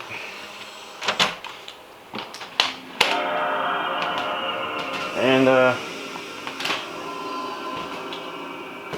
finally, just to test the DVD, I have where's the camera here? Yu Yu Hakusho Season 2.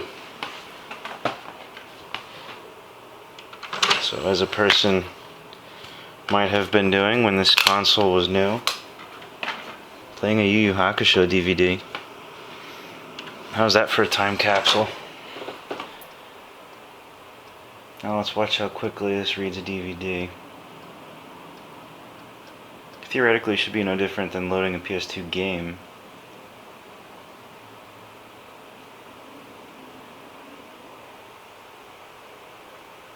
And that was about twice as fast.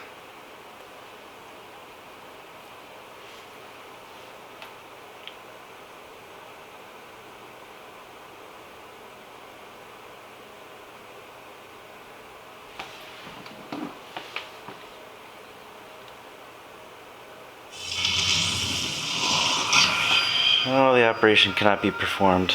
That's a great notification. So navigating the menus, no issues.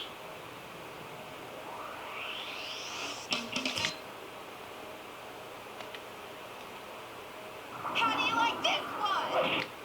You know, skipping through the scenes here. Really quick reads.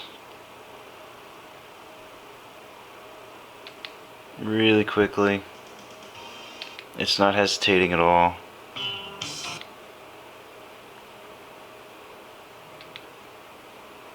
And that's what we want. Use case. So before I get a copyright violation, I'm going to take that out and call this done. So I'm going to disassemble this and do a wrap up here in a minute. Alright, well, that was basically it.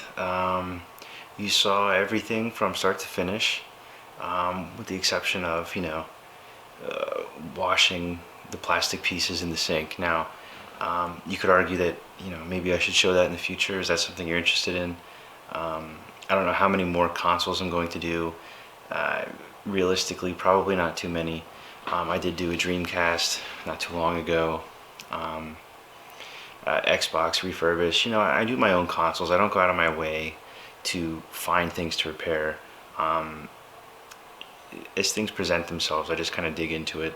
I'm staring at a stack of stereo equipment here that in the past, you know, I've gone through and refurbished a bunch of it. So I'm kind of just doing these things as they come to me. Like I said, this PlayStation 2, I did not go out and find it. You know, it just kind of showed up. My brother gave it to me, said, hey, I know you could probably fix this. Tested it out, saw what was wrong with it. Wouldn't play PlayStation 1 discs, and now it does. So basically what I was trying to get at was the importance of using the right tool. I can't stress enough, a lot of these videos, you know, and I did the best that I could. I never made an actual instructional before. You know, with a lens, using a kit lens, with no helping hand, really trying to maneuver a tripod, and you know, the hardships along doing that. But I tried to hit the main points, which I think I covered okay. Primarily really trying to assess what you're getting into. Don't just dig in without an actual concept of what's coming next. A couple times, you know, you heard me say you're trying to create a mental picture, try to be comprehensive, right? So these are things that I think are important. If you just follow a tutorial and look for screw A, B, and C, and so on and so forth, you're not really going to learn anything. And in fact, you might do more harm than if you actually took your time and actually, you know, try to lay a foundation for learning. You know, if this is your first time, and everybody has their first foray into electronics repair, usually by necessity, right? The first time I did a repair was because my brother, you know, he comes out and he goes, hey, you know, he's a little kid at the time, you know, the Xbox is smoking. So that was my first, you know, I had to do a repair. I think I was 13. I had to resolder the power supply on the original Xbox because, as some of you may recall, they had faulty power supplies. One of the solder points was cracked and started to arc and spark and stuff. So I used the tools I had at the time, which were very lacking, and did the job. I just actually checked that solder repair about 6 months ago. So this is 15 years after the fact. And that solder was pretty good, but I took it off, you know, being as I am, and redid it. It didn't have to be redone. I just did it because I was in there. So, like I said, like the video if you like it. If you don't, let me know what you didn't like. I glossed over some things, but those are the things that I felt that were not important, right? We're not talking about dust removal, okay? There's videos out there, and I've seen a couple, and I'm not going to name who they are because they're kind of like bigger names in this scene, and the lengths of which they go to really try to help people is good, but the finer points are totally missed. And I'm going to title this video specific to this model PlayStation, the CPH 50001 or whatever. I'm assuming this is an NTSC or whatever model, and just go the full length to describe that. But I caution everybody to, if you're going to get into this, the retro scene is exploding, or it might be at its peak. I don't know. Maybe it peaked last year. Maybe it peaked 2.5 years ago. I don't know. If you're really going to start looking at this stuff, and you're looking into buying broken consoles or getting back into the hobby, maybe you have a couple that are just stashed away, and you'd like to get them out, and maybe you're older now. Maybe you're in your late 20s, early 30s, and you're just remembering that you had these things, and you would love to share them with maybe your own family. So these are important things, and they need to be taken care of properly.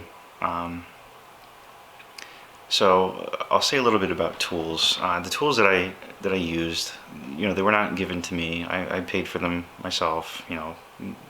Up to 2 years or so ago, and they were all necessity based. Right? I didn't know ahead of time that I needed them, so I ran into the occasion and got them. I'm not saying that you need to go out and buy 20, 30, 50, $60 worth of tools. However, I do say that you need to watch out for when the job calls for the correct tool, and use that tool accordingly. If you come across a tool you need, get it. I tried to do the best that I could to demonstrate which tools to look for and how to use them. Something as simple as using a screwdriver is very self-explanatory, right? But there's a magnetic screwdriver. Some people don't know that. Some people don't know how, they don't have a concept of metal versus plastic, right? Metal's going to win.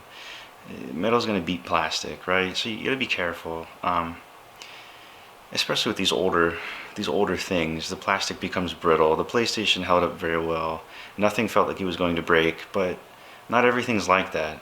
Some older plastics are very brittle, and any overzealous prying is going to destroy them. So you just got to keep that in mind. And like I said, if there's anything that maybe in the future you'd like to see, I have a handful of things that I could probably go through. I just did a PlayStation 2 controller repair, and I found out, and maybe didn't go so well, but the damage was extensive. I didn't think I could even put it back together. So that being said, basically that's it, and stay tuned. Give me some feedback if you want to hear more, see more, learn more, and that's it. Have a good one.